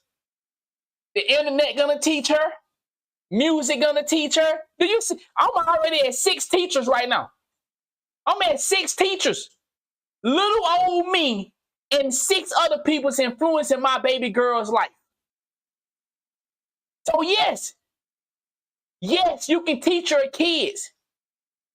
But if your kids are not strong enough, they will fall victim to these other influencers. And you know how many people's out here raising their kids to do the right things? Look at yourself. Look at you. You know your parents told you what not to do. How many times did you still do it? Influence is a powerful motherfucking drug, bro. This dopamine of hitting the like button. How many niggas are doing shit they would never do for you to hit that like button? That dopamine, what is it dopamine or dopamine? You hitting that like button. You hitting that like button. They say it's just like crack. So for y'all that ain't never smoked crack, you got a social media, don't it? When you post a picture on Instagram and they hit that heart, that's the same dose you get from smoking crack. Some of y'all how many people you know posted up a picture on social media and it did not get enough likes and they deleted it? I did that before. When I was young. Damn, man, I should have more likes than this on this one. I'm going to take that one down. I'm the only one did that? Or do you know somebody that done that before? Come on, bro. This shit ain't no game. So what I'm saying, bro, yes, you can influence your kids. But my nigga, your kids are being influenced by the world way harder than you. And you got to do a great job of influence your kids when they're in your presence. Because when they're out your presence, my nigga, if your influence is not strong enough, nigga, they will fall victim to the influence of the world. So, but let's get back to the real shit. That was just to open y'all up. I don't give a fuck about that video. I mean, it was a good video, and I think y'all should understand that shit because that shit real shit. But this the shit that I give a fuck about right here. The shit we finna watch right here. So they give us, go back 20, 25 years, consumer electronics, computers, cell phones, this the important shit and right other here. Gadgets, video games. They're all kind of subsidized, very low cost so that they are able to permeate every corner of society. So like even, people who are not very well off, they have all these gadgets. So they're sold to us as the carrots. And it's for convenience and it's also for safety and security. Right? And it's to catch the bad guys. Listen. And, as a society, we tend to kind of accept all the carrots. But by the end of the presentation or even halfway through it, you'll see how the sticks are coming if we don't. All right, I got to pause one more time. You just said something that's important. My boy said, you right. So do you think the old days would have been effed up too if they had the internet? You're damn right. See what saved our grandparents and our great-grandmas and grandfathers? What saved them was they did not have the internet over the entire world. Everybody wasn't fortunate enough to have a TV. See, this shit go back deep. I don't know if y'all ever heard this, but you can go look it up and do your own research. There was a plan to make sure everybody in the fucking world was accessible to a television. Why? That's how they ran their programs. They needed, see, radio, everybody wasn't able to have a radio. In radio, the frequencies was a little different. Sometimes the frequencies would come in, sometimes they wouldn't. It was hard. So they was giving, in some of these third world countries, they was giving away television so that they can get you to check in and follow suit and keep up with their programs. So we think televisions are a must to have in our new homes, You feel me? We think it's a must to have all these monitors and TVs all over. But my nigga, we have bought into a system that is spying on us. A system that is programming on us. You just got an alert on your phone last week. We got that alert last week. They put out an alert to everybody's phone in the entire world. They was able to put out an alert, right? Why they don't do that when people go missing?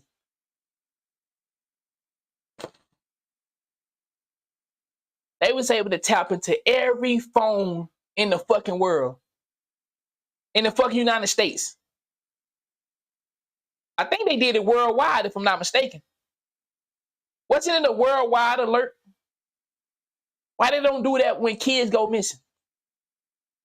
Don't you think we'll be able to all find that kid a lot faster if we all got that alert? And now we looking at, oh, that ain't your kid, bro. Hold on. I feel an alert, but don't it? You see what I'm saying? This shit is a game, bro. And this game has been played for so long that we live our life until the game come to our front door. Every day I talk about this shit. My kids ain't missing. But I'm not blind to other people's kids going missing. Because I know it's real. I know these kids are being trafficked. I know that organ harvesting is real. But ain't none of my organs has been taken. But guess what? How do I know my mother organs is still there? Y'all ever heard of the graveyard robbers? Where they was stealing, they was breaking into the graveyards and stealing. Why y'all think the graveyard have security and fences? Who in their right mind? Don't go fuck around with a graveyard. They told us it's ghosts and shit over there. But guess what? All the while it's ghosts and shit over there. They over there inside the grave, digging up your dead uncle, digging up your dead brother, taking their organs. Man, come on, dog.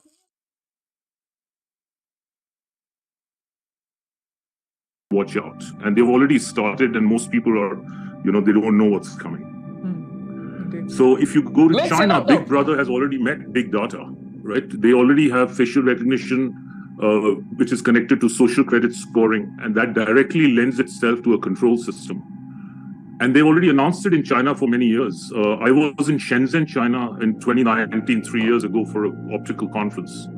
And every corner you go, intersections, streets, buildings, indoors, outdoors, are just littered with cameras. And there are screens everywhere, and they're telling you that we are watching you.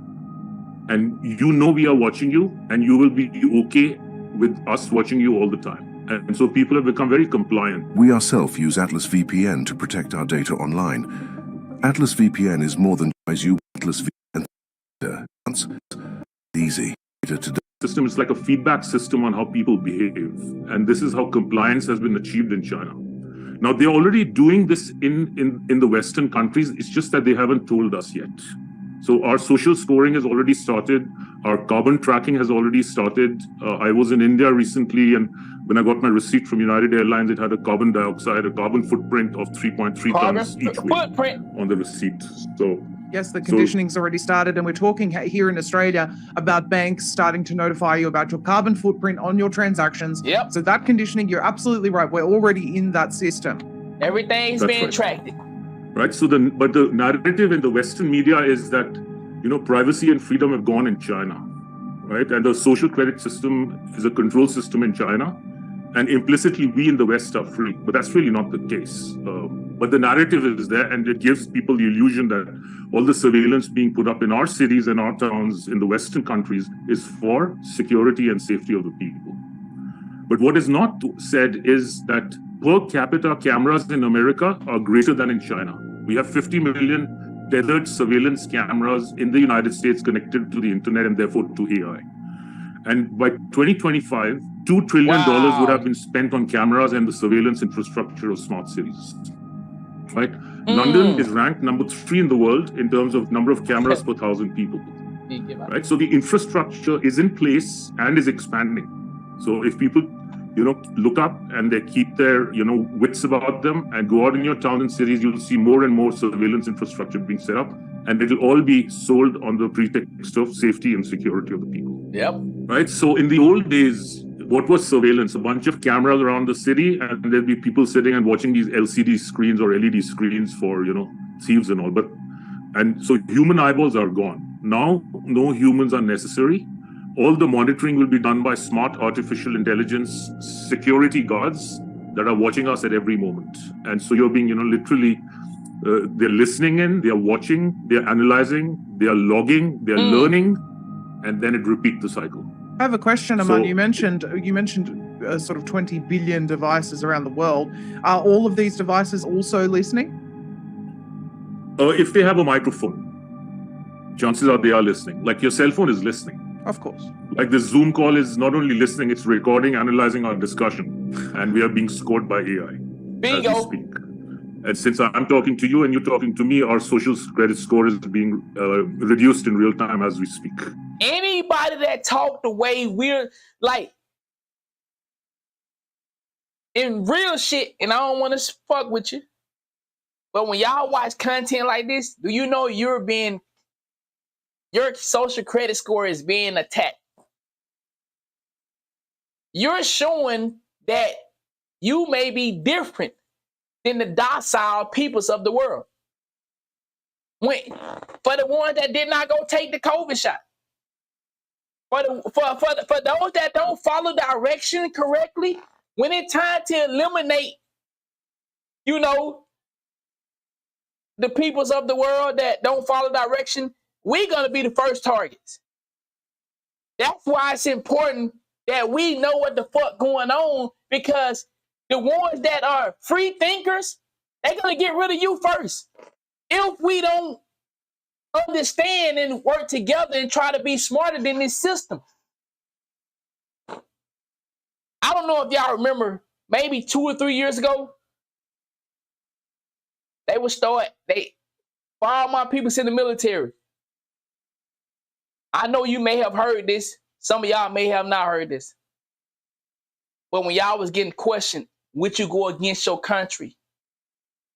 Do y'all remember this? Maybe 3, 4 years ago? For my G's in the military? Little questions started coming around. If martial law hit, which side are you on? Have y'all heard that? Maybe 3 or 4 years ago, maybe 5 years ago, there was a big discussion. Whose side would you be on? Would you be on the people's or the military side? When they were talking about martial law and all that shit, when COVID and the outbreak shit was going on, there was a big conversation. So this is what I'm saying. A lot of stuff is being judged off of the things you watch, the conversation you have. You think you just see, this is what I be saying. When I I come into the gaming room after I finish taking a shower and I be, changing clothes and stuff. Or I do it in the bathroom. I got all these monitors in here. What I look like behind, these people be watching me, man. These motherfuckers see everything. I told y'all my lady, they cut her computer on while it was off. Hey, what they did to your computer that day, that lady, because you said that lady called you and said they gonna file a lawsuit. They cut your shit on and you ain't have no clothes on, right? I had.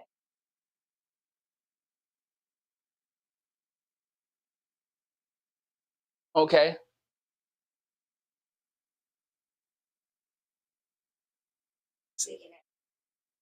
Y'all can't hear her, but she over here telling. So my lady had her camera off and they turned the camera on. They had power to turn my lady camera on.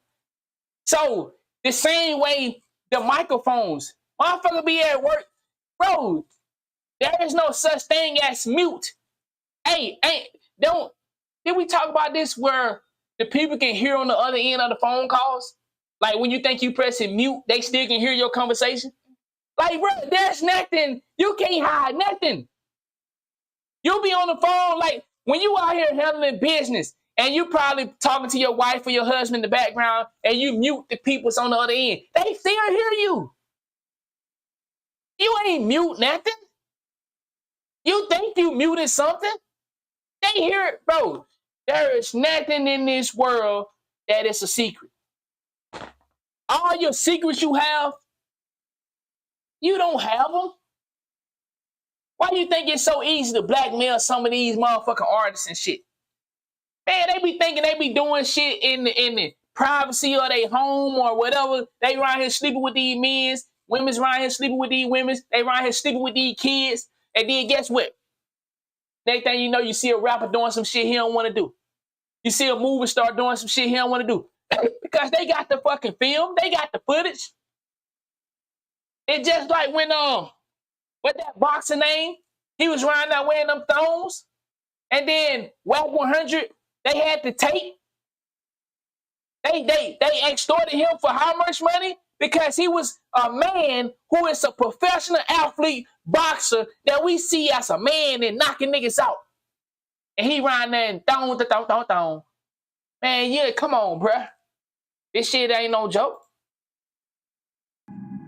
So when are we not alone? Pretty much never. Never. Right? And if you have devices in your house, such as Ring cameras and all, those are all tracking devices. But let me introduce to you a term called the panopticon, which is a kind of a circular prison. And this is a picture from Rhode Island, one of the states in the United States of America, back from the late 20s. And this is a circular prison where the guards are in the middle and they can watch pretty much all the activity going on in each prison. So all the prisoners know that the guards can watch them at any time. Where we are living is in a digital panopticon, right? And instead of there being security guards, they gave all inmates free tablets. Man, come on, dog.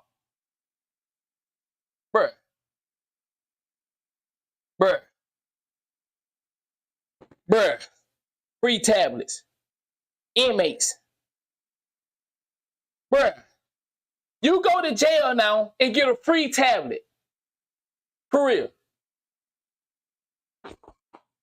What's up with them giving away free phones and tablets at these Walmarts or these side of the road? What's that shit about?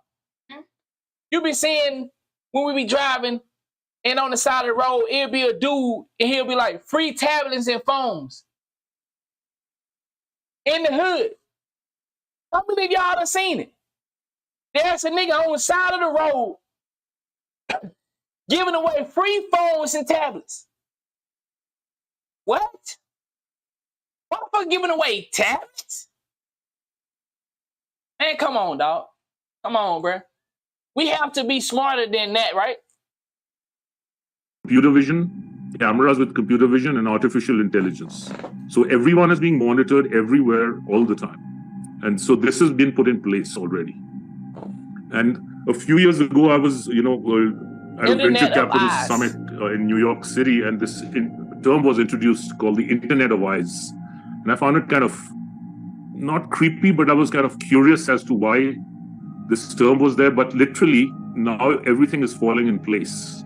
It's the Internet of Eyes. There are cameras everywhere at intersections. Digital prison. All your automobiles are spy vehicles. They have cameras inside and outside. Tomorrow, by 2025, there'll be an average of at least 16 cameras in every new vehicle. And once you have autonomous driving vehicles, there'll be radar, LiDAR, as well as cameras, and some might even have sonars. They have cameras in space, looking down at the Earth, counting trees, and mapping digital IDs to trees. You have cameras in drones, license plate readers, cameras inside your car, cameras in bus stations, airports. So you're being tracked everywhere. Did you so just this say, is the Internet of Eyes. Did you just say mapping digital IDs to trees? Yeah, every tree and plant, all of nature is going to be mapped digitally. And eventually we'll be getting pushed into the metaverse. Well, digital IDs with trees are going to be, sorry? Well, this is fascinating to me because what they're doing, Aman, is they're currently shifting all humanitarian causes towards climate change and looking after what they call Mother Earth, according to Nancy Pelosi. And they're meeting this month for an interfaith meeting on Mount Sinai where they're announcing their new climate 10 commandments. It's unbelievable what these people are doing.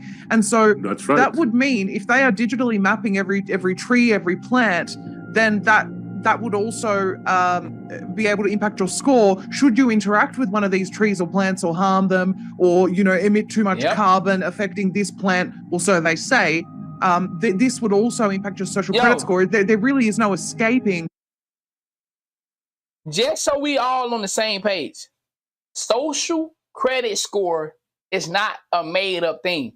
It's already going on in China. Everything you got damn near your house is made from China.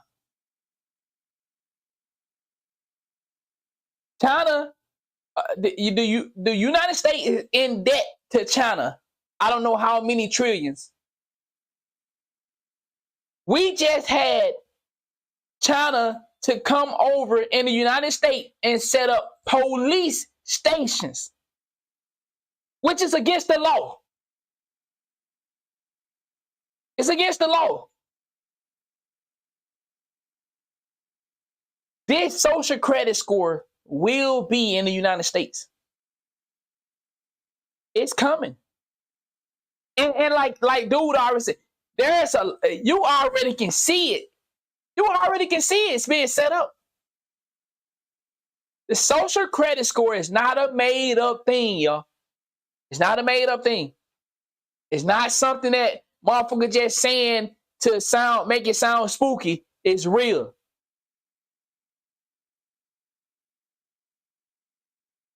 They taking all day pandas too?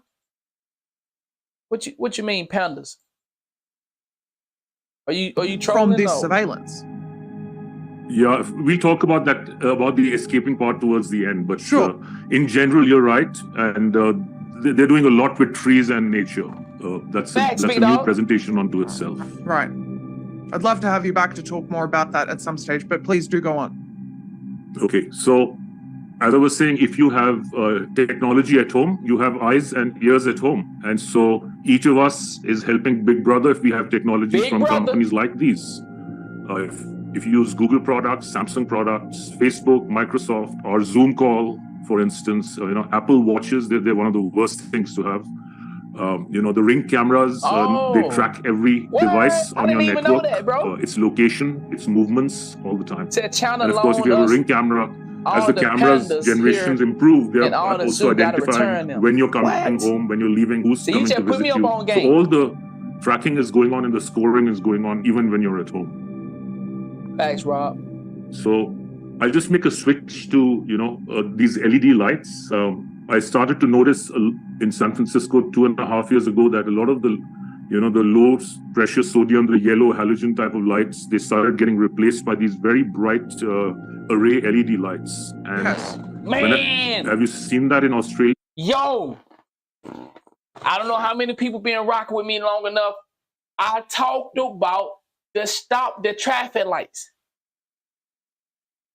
There is a old story that came out and exposed how the traffic light was getting some people ill.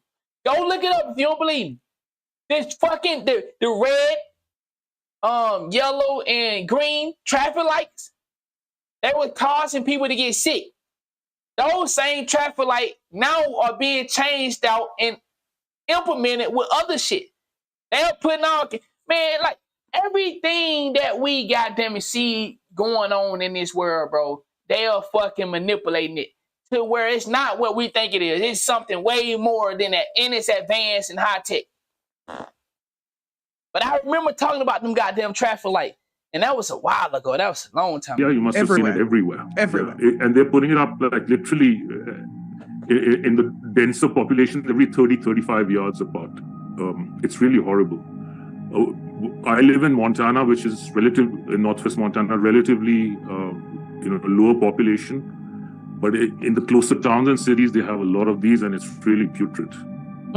Right? And these are called smart lights and smart poles, which are an integral part of the smart city infrastructure. they all are wirelessly communicate with each other, and then there's fiber. I haven't heard this nowhere, and I don't know for this to be true, but I think Hawaii gonna be the first place with a smart city. They burnt that entire fucking island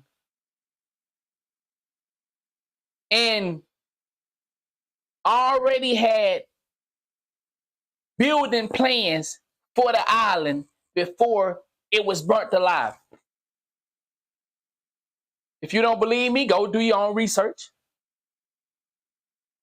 They had building plans for the island of Hawaii already before they burnt the motherfucker up. How the fuck did they already have building plans of the fucking area? Bruh, come on. Damn, I need to go say, hey, if you can find out the name of it, let me know so I can watch it, Brody. Brody said he can't remember the name, but it's a movie on Netflix where people was living with credit score. Normally I be up on my Netflix shit because they be exposing a lot of TV shows and movies.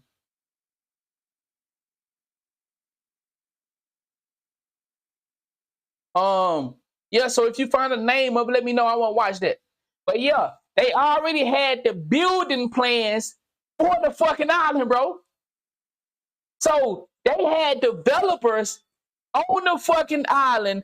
As soon as they put the fire out, they had the groundworks, and then they forced the people out and said that they can't come back.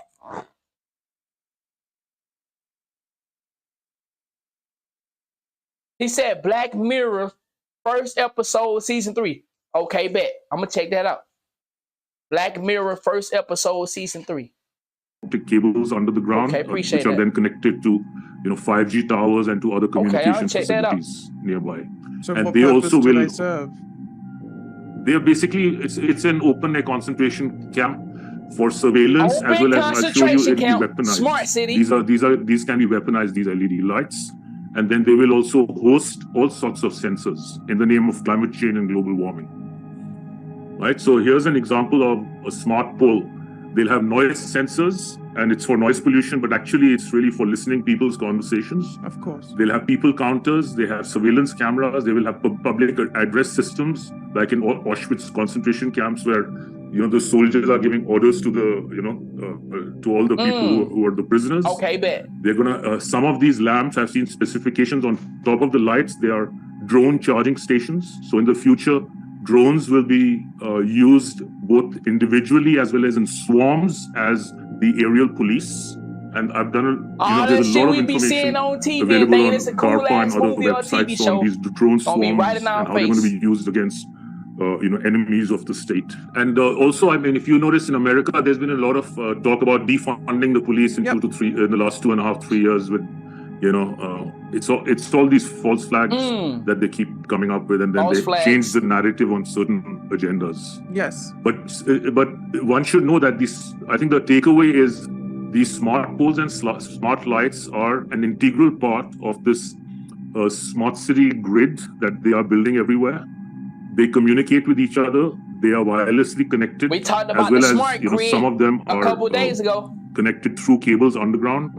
They will.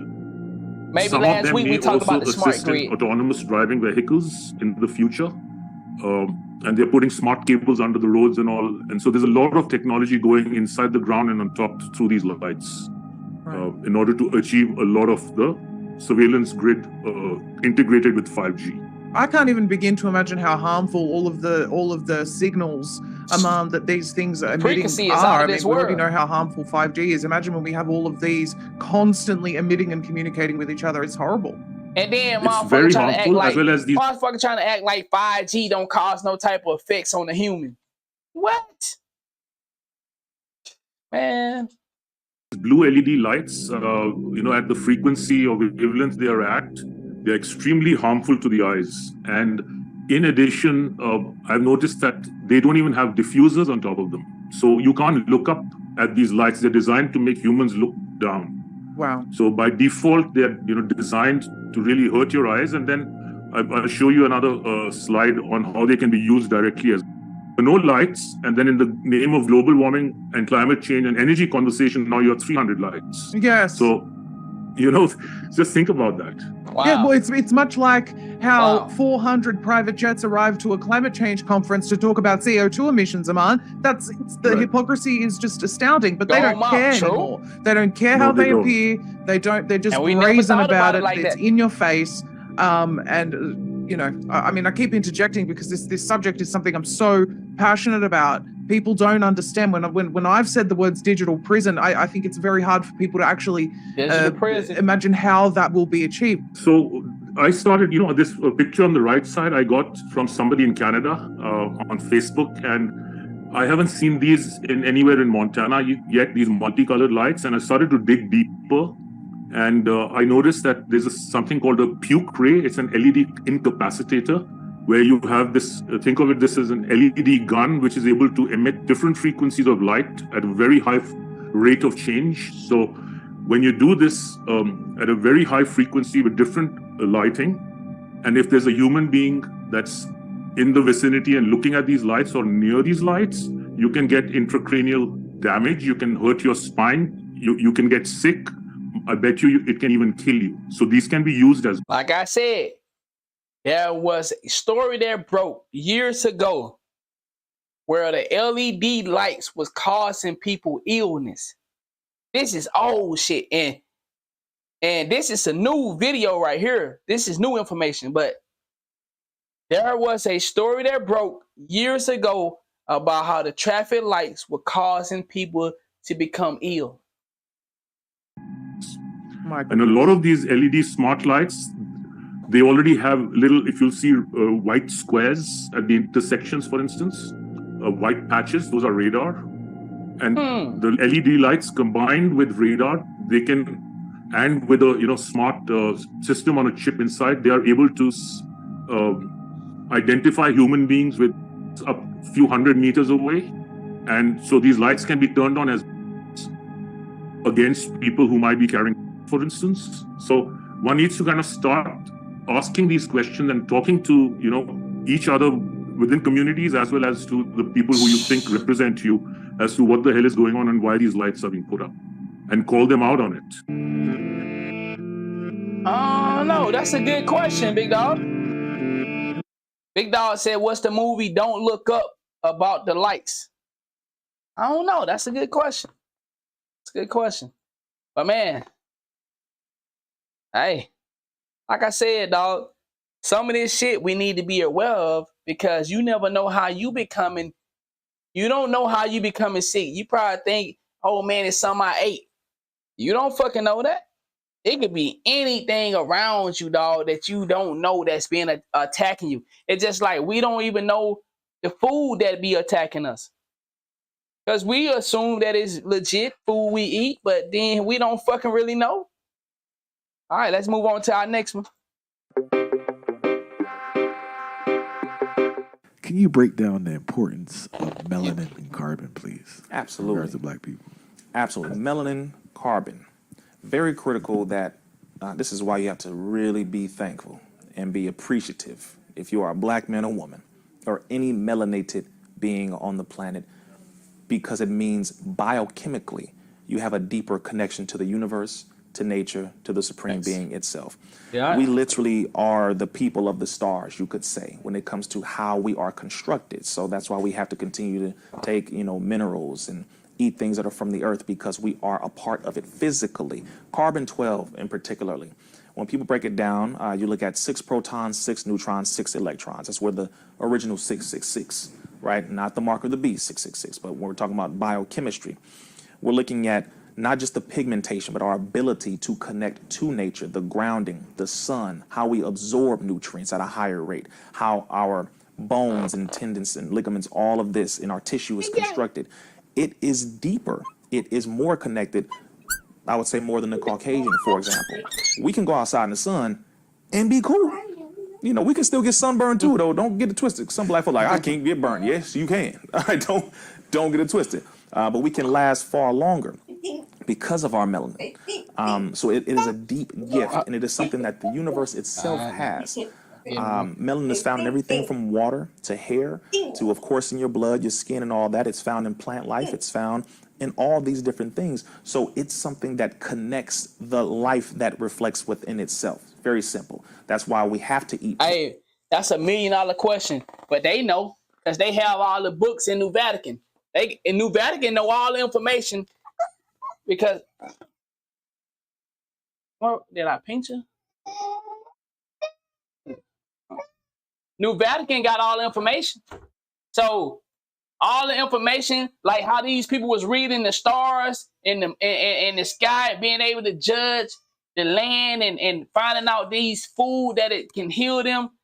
You know, man, that's a great question, bro. Great question.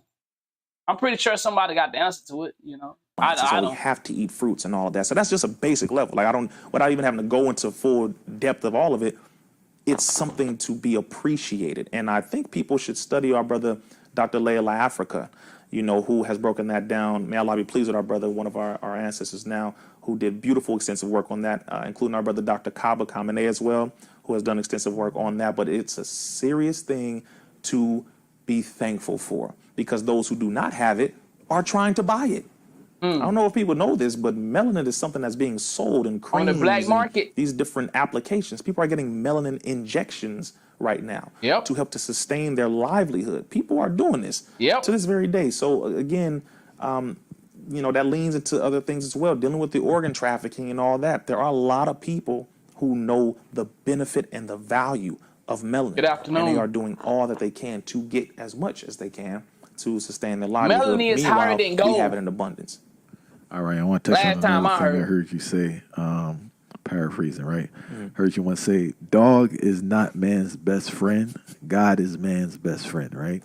Yes, sir. What do you believe is the source of Americans' current unhealthy relationship with dogs? That is a very good question. I think you are the first person to ask me that question. Well, I'll start by saying this. When I said dog is not man's best friend, God is man's best friend, I was quoting Minister Farrakhan when he mentioned that. And he was talking about a chapter in the Holy Quran that talks about the people of the cave. And it was talking about who was the best friend of the people that lived in the cave, referring to the Caucasus Mountains. Okay, you're talking about in Asia, the Caucasus Mountains. When the European was in that mountain, they ate things that were raw, crawling on the walls. They defecated wherever. They did not know how to season food because the seasonings grow outside, you know, in the sun. They did not know how to bury their dead. They did not know how to take care of their sick. And the friend that they had that hung around them was the dog. Now, this is historical facts, not racism. It's just historical fact. That is something that, if you look at an epigenetic type of deal, from a memory standpoint, never left them. So, so they have transferred that into their cultural norm all the way up to this very point. So dogs is a particular group of people's best friend. That's why they call it man's best friend. And for those unaware, dogs it's not a universal love for dogs. I noticed through globalization now, like I could say when I was a kid going to Jamaica, they didn't treat dogs like it was just whatever. But everybody's now, not kissing dogs in the mouth. Yeah, but now it's some little vibe where some people are have this love for dogs due watching TV and that type of vibe. But collective conscious. Do you think that like also with the dog vibe, it's a thing where they can't connect with a human being? Because I notice like, and I'm not saying all people, but I've noticed a lot of lonely people or people who can't sustain a relationship have a very good relationship with their dog. Absolutely. So that seems to be this default thing where like I don't have any friends, but like my dog is my companion almost. Yes, I do see that a lot. They are now calling them emotional support animals. And they're getting grants for it. They're getting insurance coverage for it. They're getting prescribed an emotional support animal from their therapist. Wow. As a way to make people feel good, to prevent suicidal thoughts, all this kind of stuff. People are now getting these animals and they're being like, I'm talking about heavily coddled. You need an emotional support animal. You need a dog or a cat. So you have cat lovers and dog lovers. Now, don't get mad at me, y'all. But the reality is, it's not a universal love for dogs. That's one. Number two, it does come from a heavy European, Eurocentric, Caucasus culture. It does, especially when you go as far as having intimate relations, the deep kissing in the mouth, laying in bed with you. Okay, since y'all was talking about coronavirus, dogs carry coronaviruses. Okay, so you have all of that going on, and that's something that people have to study to know, is this my culture? Or is it something that I've been indoctrinated into adopting as culture? Because it's not normal. It's not even close to normal. People have been so normalized because they put it in movies, cartoons, they put in all these different things. You know, every commercial, you feel good because you got a dog throwing a frisbee. Hey, everything, it looks like, yeah, no, that's not our culture. But again, if you have a dog, I get it for security purposes or whatever, but just know what culture you're adopting. Because a lot of cultures eat dogs. Not just the Chinese. In America, over 15 states, you can legally eat dog meat. And I believe a few of them, you can sell dog meat. So just make that clear as well. So it's not one size fits all. It's not a universal thing. And the last thing I mentioned is a lot of people, because of their lack of an ability to communicate or relate to human beings, they default to animals because it's easier, it's less maintenance. You know, the animal domesticated, yo. Yeah, the animal not in their true nature. No, seriously. So it's a control thing underneath there too, in some weird vibe. You know? True. Yes, absolutely. It goes all the way back to the kings and queens over in Spain and different parts of Europe, brother. They had their dogs in their bed with them, laying with them until the Moors came in and civilized them and put the dogs and animals in the barns and started putting up barns or corrals and start to separate that stuff and say, look, do not sleep with your animals. Put them. That's why you're getting so damn sick. They started teaching them, you're getting all of these issues because you have those animals with these worms and parasites and all that. You're kissing them all in the mouth, and those parasites are now going into your bloodstream. Now it's causing you to have all of these different illnesses. You know, just basics. So people have to get this through their head. And again, I see it all the time, but it's a culture that has now been normalized because you adopted something that is not your own. And last thing I want to touch on, people's treating animals better than human beings. You know, that's why I said it's unhealthy. That was the main reason I said it's unhealthy. Like, you have a big culture where people really have more care for a dog than another human being. There's less trauma with animals than with human beings. A dog ain't never betrayed me. My cat never cheated on me. You know, this dog ain't never left me. He always gonna be by my side. All I need to do is feed him. He more loyal than my baby father. You know, he more loyal than all three of my baby mamas. I've heard some of the craziest stuff. And it's like, no, it's less responsibility. You don't have to be accountable at all because your animal ain't saying nothing to you. If animals could talk, these humans would feel real bad. You'll kick out most of your animals because they see everything and they look at you like, you got your damn. If animals really could talk to you, you wouldn't feel so good. That's why you keep them around, because they don't hold you accountable for the most part. And make you feel good because they're cool with everything, good and the bad. But the point is, human beings come with more responsibility. And a lot of us want to run from that because we have trauma, we have all these different issues, but my animal's always going to be right here for me. All I need to do is just feed and make sure he's all right or she's all right or they're all right and I'm good. We have to get more connected with human beings. Stop attacking, stop trying to control people, and confront and communicate. Dialogue. We have to get back to being a human being and really find out what is a human being. Because now you got people who are trying to call themselves dogs. Talking about identify as a dog. You know what? They just had a protest. I did see that. I'm just, hold on, man. They just had a protest. Over 100 people pulled up to a building. I seen and that. Were barking for an hour straight in protest, saying that we are self-identifying human dogs and we deserve respect. Brother, these people are insane. This is where it's going. Shit was crazy, bro. Talking about wolf. Like, you got people really getting surgeries to look like animals. So how far some people are going here. I've heard you use the term numerous times, black white supremacist, right? What is your definition of a black white supremacist? A black man on the outside, but who does any and everything that he can to benefit the system of white supremacy on the outside. Any and everything. Justifies the evils that have been perpetuated against black people, justifies the evil and wickedness of the system to do what it does, to completely dehumanize us on a daily basis, justifies all the evil, claps for all the so-called benefits, you know, and it does anything that he can to keep the system alive. That's really what a black white supremacist is. It was really Dave Chappelle when he came up with that term that I first heard, when he did that with Clayton Bixby.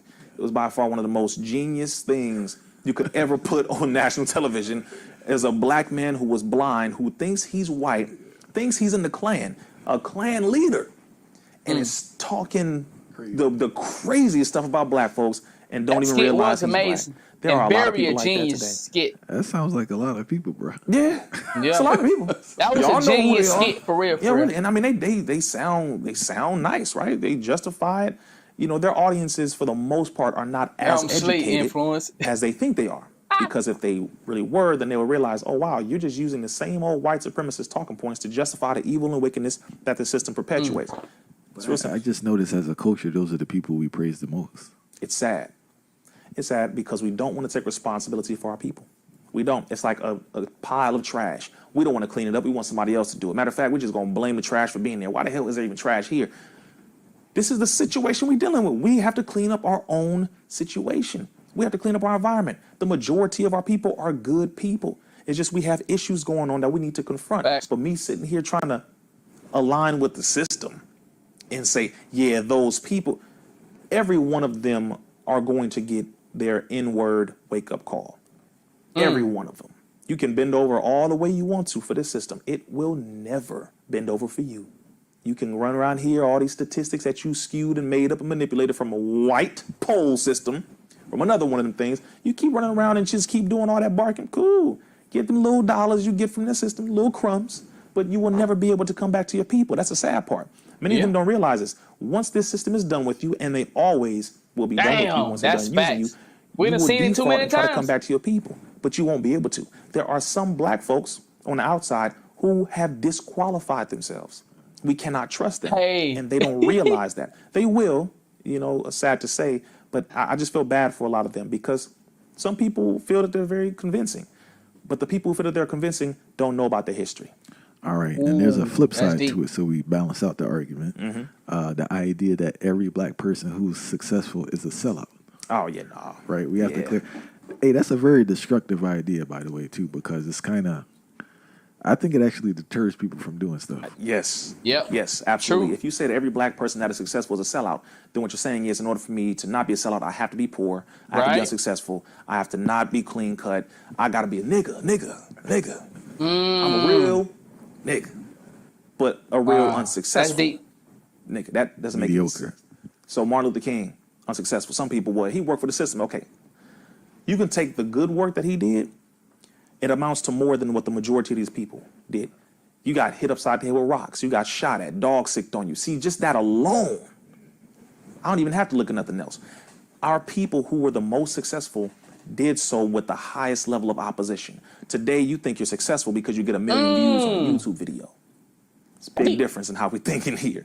So a sellout doesn't mean that, oh, because you're successful, you are selling out for the system. No. A lot of our people can live, have survived, didn't get shot, and are successful and have nothing to do with this damn system. It exists. We generalize too much because it hurts to think logically and to separate things. We rather just generalize. When it's like, no. Take time, point out as many people as you know who you know are legit. You know they're legit. You see them, they're successful. They still come around the hood, they build up the people. You know, but you know they ain't got nothing to do with the system. Be honest about those because I know we all can point out at least 1 or 2 people that we know are successful, doing good work for the people, taking care of their family, but they never sold out and they never will. We have to be honest about it and put that image out there. That way we can see the honesty and the reality, which is we got a lot of our people that are successful, and then in turn, the children will see it, these generations will see it, and then they'll start to pattern themselves after that behavior to be successful without having to sell out. I like that. Now, let's see. I want to show y'all another one. I had one before this one, but we'll go to this one. We might do the other one later. The decision we're going to war with Iraq. I said, we're going to war with Iraq. Why? He said, I don't know. He said, I guess they don't know what else to do. He said, I guess it's like we don't know what to do about terrorists, but we've got a good military and we can take down governments. So I came back to see him a few weeks later, and by that time we were bombing in Afghanistan. I said, are we still going to war with Iraq? And he said, oh, it's worse than that. He said, he reached over on his desk and picked up a piece of paper. He said, I just got this down from upstairs, meaning the Secretary of Defense's office today. And he said, this is a memo that describes how we're going to take out 7 countries in 5 years, starting with Iraq. How old the Anunnaki were when they came to this earth, they were 1 million years ahead of already 1 million years ahead of us when they landed on the Earth 450,000 years ago. For 250,000 years, they did the work themselves and left us alone. They didn't even bother with us. And then 200,000 years ago, they decided they were going to mess with us, and they started genetically tinkering us, and they created the Homo sapiens sapien, which is who we are right now. Who's in charge here? This boat needs a captain. Look,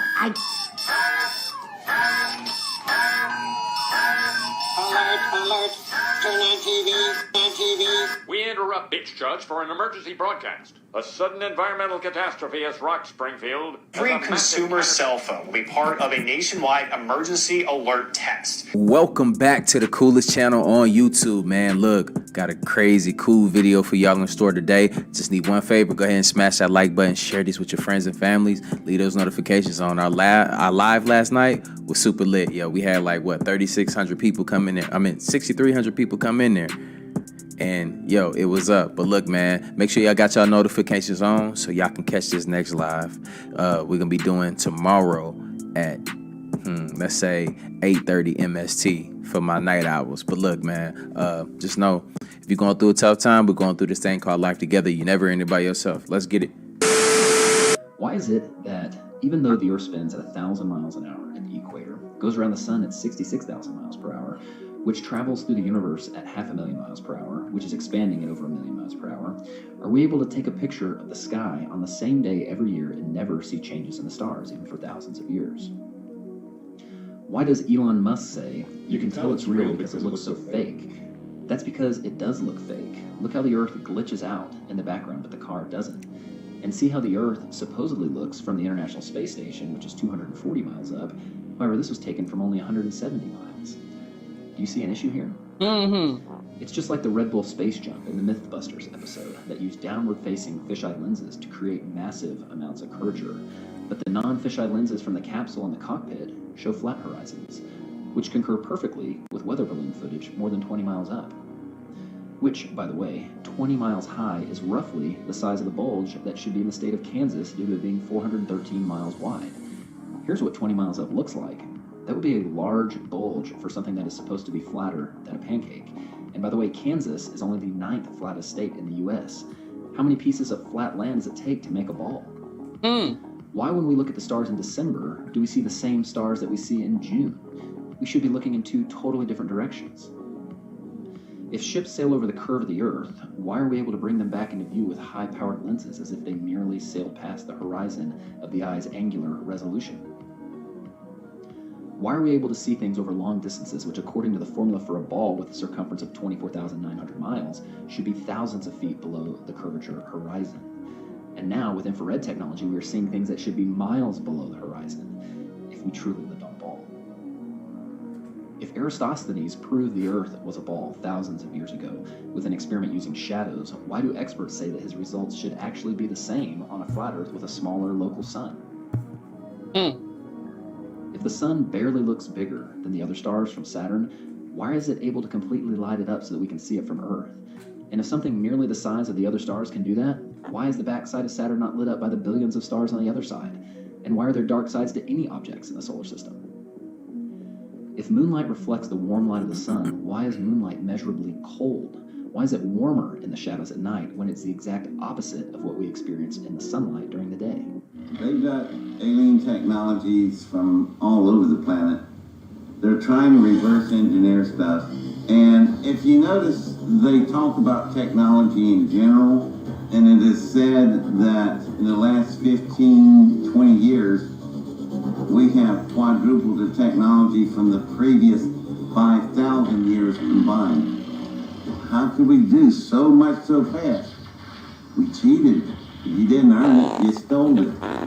Corporations and governments will be able to systematically hack all the people. We humans should get used to the idea that we are no longer mysterious souls. We have the technology to hack human beings on a massive scale. Yeah, everything is being digitalized. You get what they're saying? They're saying hack human beings. So basically they can hack your consciousness, like control you. Sounds weird to me. Sounds creepy, right? All right, bet. Let's get back to it. Y'all tracking? Let me know in the comments down below. And Mom, who's in charge here? This boat needs a captain. Look,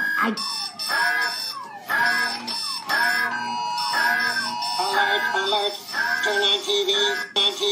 We interrupt Beach Judge for an emergency broadcast. A sudden environmental catastrophe has rocked Springfield. Every consumer cell phone will be part of a nationwide emergency alert test.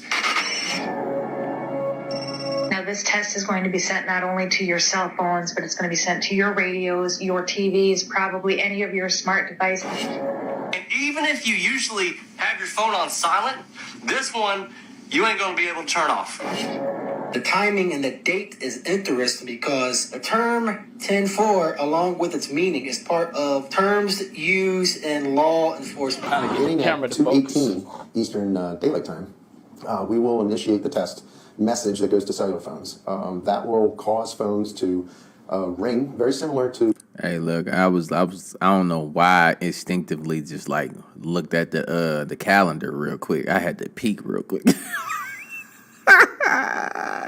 How many of y'all did the same thing? Look, I don't be playing. If you have ever received a flash flood or an Amber Alert that also came through the same system, that's the wireless emergency alert system.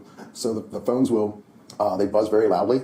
They sound very similar. The sound that comes out is very similar to what you're used to hearing on the emergency alert system at the beginning of alerts that are broadcast on radio and television. The message, the text of the message will display right on the home screen or on the middle of the screen of the cell phone. At the top of that, there will be a banner that will say Presidential Alert. That's the category of the type of alert that we're allowed to send nationwide. And then the text message will say, test. This is only a test of the National Wireless Emergency Alert System, and no action is needed. I thought it was worldwide, but it wasn't necessarily watching radio and TV, especially in the evenings, maybe. The new technology of the cellular phones was just coming online. It was suggested that we figure out a way to be also be able to send alerts to cellular phones and all other devices as they come online. Some say it shows a spaceship orbiting the Earth. And if you think that's crazy, I should tell you, the video comes from NASA. It's the hottest tape on the American UFO circuit. Tape shot from the Space Shuttle Discovery, a white dot 200 miles above us. Some say it's proof of a UFO battle in orbit around Earth. I believe that's 0420. Of course, our government says it's all balderdash, but it's enough to send the spirits of believers skyrocketing. We examined the videotape in our offices with hotshot UFO researcher Don Ecker. Ecker is a police detective in the Pacific Northwest who's now on the staff of UFO Magazine. Okay, here it is. You see it? Now watch it. Now as it gets up here, we'll make a right angle turn, shoot off into space, and something flashes past them. There. And whoosh. They're shooting stars. Shooting stars, Mike. That's no shooting star. That whatever that thing is took an evasive maneuver. There have been videotapes before, of course, but this simple footage is said to be much more convincing. Now, watch closely. There, beneath the shuttle, is planet Earth. Thunderstorms light up the night sky. But then something very curious happens. Watch this white dot. At first, it appears to be just a piece of space junk lost in orbit. Then it makes a right turn, accelerates, and appears to fly away. Oh, yeah. Run it back a little more. Okay, that's good. All right, now this thing is traveling this way. It suddenly makes a right angle turn and shoots into space. Right here. Now watch it. Now we're blowing this up to see Right, it better. watch it. There it goes, and here comes the shot. They say this shot is the most remarkable thing of all on the tape. It could appear that the object turned sharply to avoid this white streak, which flies by exactly where the object had been a They was moment up there before. having it out then. Something appears to be shooting at it. Because it anticipates something where it flashes into space. There we go. And a split second later, something flashes past it. NASA's official version is that the object is a piece of ice from wastewater the shuttle dumped on a previous orbit. They have no comment on what appears to be a shot streaking past it, or on how it could turn and fly off in another direction.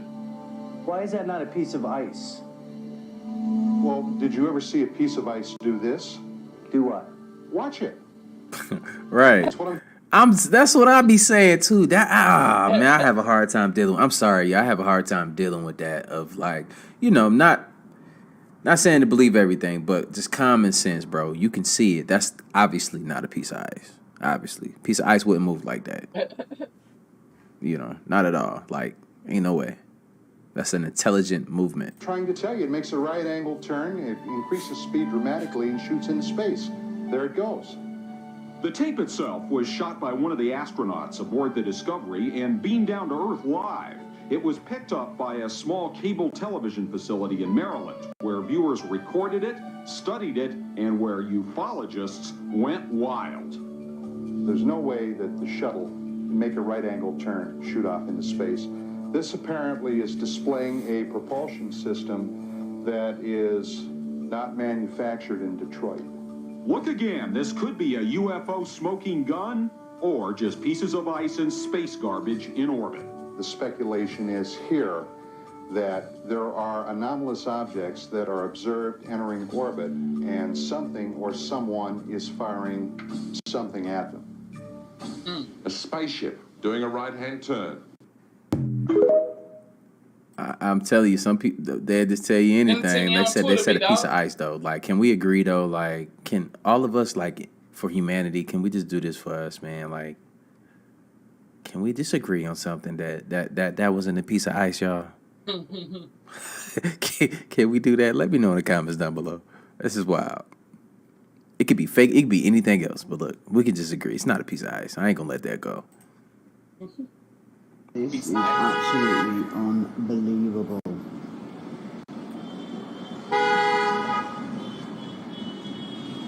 And it takes off now. Bam.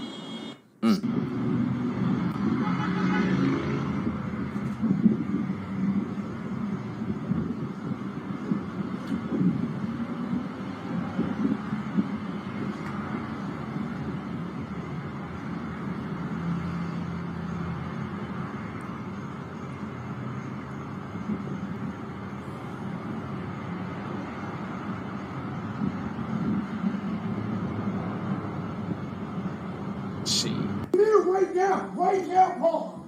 Come here, right now. Right now. Paul, right now. What is that? What is that?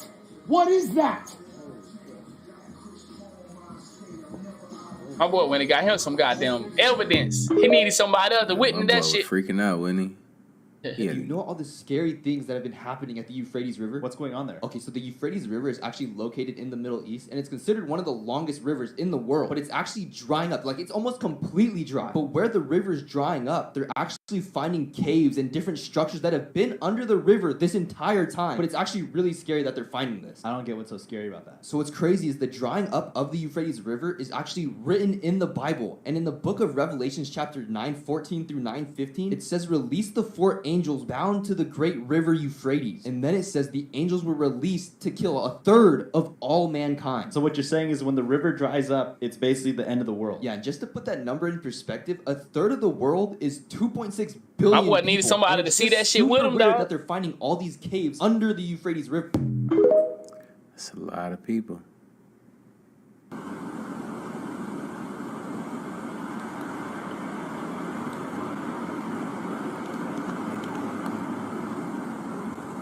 Is that not freaky? Hey, I ain't gonna hold you. That better be fake though. Like, you feel me? Like that's too damn creepy to just be floating in the sky like that, my guy. Chat. You know? Hey, I gotta go get on some daddy duties right quick, man. I'll be back tonight for the Spider-Man release. Thank y'all for the support, man. Truly grateful. I got something else I want to show y'all, but I'm gonna get on some daddy duties for a little bit. Then I'm gonna take me a nap. Thank y'all for the support, man. I'll be back tonight at 11 p.m. Spider-Man come out at midnight. So I gotta get me a nap in, man. Damn, dog. When you get my age, bro, you need them naps, man. All right. I'll be back tonight. Go get me a nap. Appreciate it. Truly grateful. Thank y'all, man.